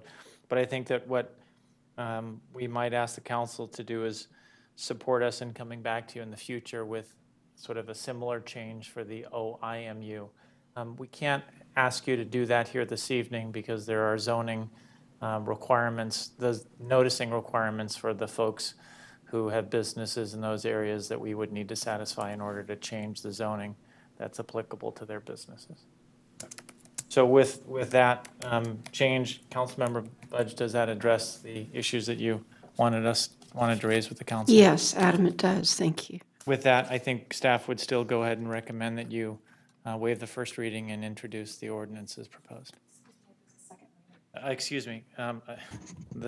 Then waive the second reading and adopt the ordinance. Excuse me. Do we have a motion? I'll make that motion. We have a motion. Do I have a second? Second. We have a motion by Budge, a second by Sander. Roll call, please. Councilmember Gatewood? Aye. Councilmember McGarvey? Aye. Councilmember Sander? Aye. Vice Mayor Budge? Yes. Mayor Aye. Terry? Okay, Motion motion passes. carries. Okay, moving on to item 17, council request for future agenda items. Any ideas? I have a comment. It may not be necessary for a future agenda item, but it might be. There's an awful lot of chatter in my inbox about water rates and increasing bills. Obviously, we're not in the water business, but we have a lot of residents who are upset about changes that have happened in their bills recently. We might want to seek some clarification on their behalf. There's a lot of speculation about, has the rate increased? Is this the effect of meters? And I haven't gotten a satisfactory response from the water providers when I have inquired as an individual. Yeah, I can tell you in the South area, I've gotten quite a few comments, including my parents, commenting that they're up 30, 40% year over Yeah, year. people are talking about, having a $300 water bill, and the previous month they had a $50 water bill. Some of that's probably usage, maybe they're not used to having meters, but whatever the case, there's just a lot of confusion out there. And of course, the city's being blamed, because a lot of people think we are the water provider one way or the other. I think one part of it, if I had to kind of nail that, and even pointing out again, some family members that were reporting it to me, they've lived there about 6 months, so this is the first summer they've been through. So they're seeing the variation from when the landscaper had the water off for the landscaping for so long because of the rains, and now it's been on for 3 months and it's a 3-month bill. So I'm seeing a lot of new residents that have contacted me. I haven't seen a lot in the older part of town or Lincoln Village or up by you. But I can tell you in the last few months, since June, I've seen an uptick in, we've gotten some emails directly to council. I've gotten probably 5 times that just to my email. Well, David's right. It's all over town. Yeah. And it's showing up on Nextdoor. Yeah. So it's everywhere from Sun River to Cordova Vineyards. And I don't have an answer for how we best address that. And I don't sit on the, or do I sit on the 2x2 with the water district? In any case, we haven't met recently. I think that most of them are mayor, vice mayor. Mayor, vice mayor, Aren't that might be why. Golden State and. That might be why. Yeah. But that might be something we wanna raise with them Well, in the short and term. maybe in the meantime, maybe Public Works can just do an inquiry and we can get a report back as far as if everybody just raised their rates by 30% and we just didn't notice. I'm guessing they didn't, or when those things tend to go before the PUC, we get residents that are commenting about it. Well, curiously, over the last 6 years, we have routinely seen rate case hearings at the PUC, and they always advertise them with us, and a lot of them get held here. Yeah. And but it's of course the county doesn't do it, but it's Golden State and Cal-Am, And the first best one that happened was when Cal-Am wanted like 40%, and based on the huge number of people who came to turn out for that particular hearing, they cut it in half pretty much. But we've been through 4 or 5 years because as everybody conserved, this is classic, as everybody conserved, then they had to raise their rates because they weren't making enough money to pay off their bond debts or to run the system, you know. And then, of course, with Cal-Am, you've got whole neighborhoods suspicious of the fact that Cal-Am is buying up small systems around California, and they're afraid that they're the ones, that our local residents are the ones who are paying for Cal-Am to buy and upgrade smaller systems in other jurisdictions. That's the nature of it, yeah. Are you in Cal-Am where you are? Yeah. Above Folsom, is that way too? So we had a, It's Paseo Drive. we had 100%. Oh, okay. We had a 100% rate increase a few years ago. Yeah. And to mask it, it's kind of interesting. They used to bill every other month. They just started billing every month. For the same amount? Yeah. Well, it's on a per use basis. I think my bill gets as low as about $130 a month. That's about as low as it ever goes. If I use no water, it's about $130 a month. Well, and of course, you and I are both paying an increased rate because our lots are over 10,000 square feet, yours by a lot.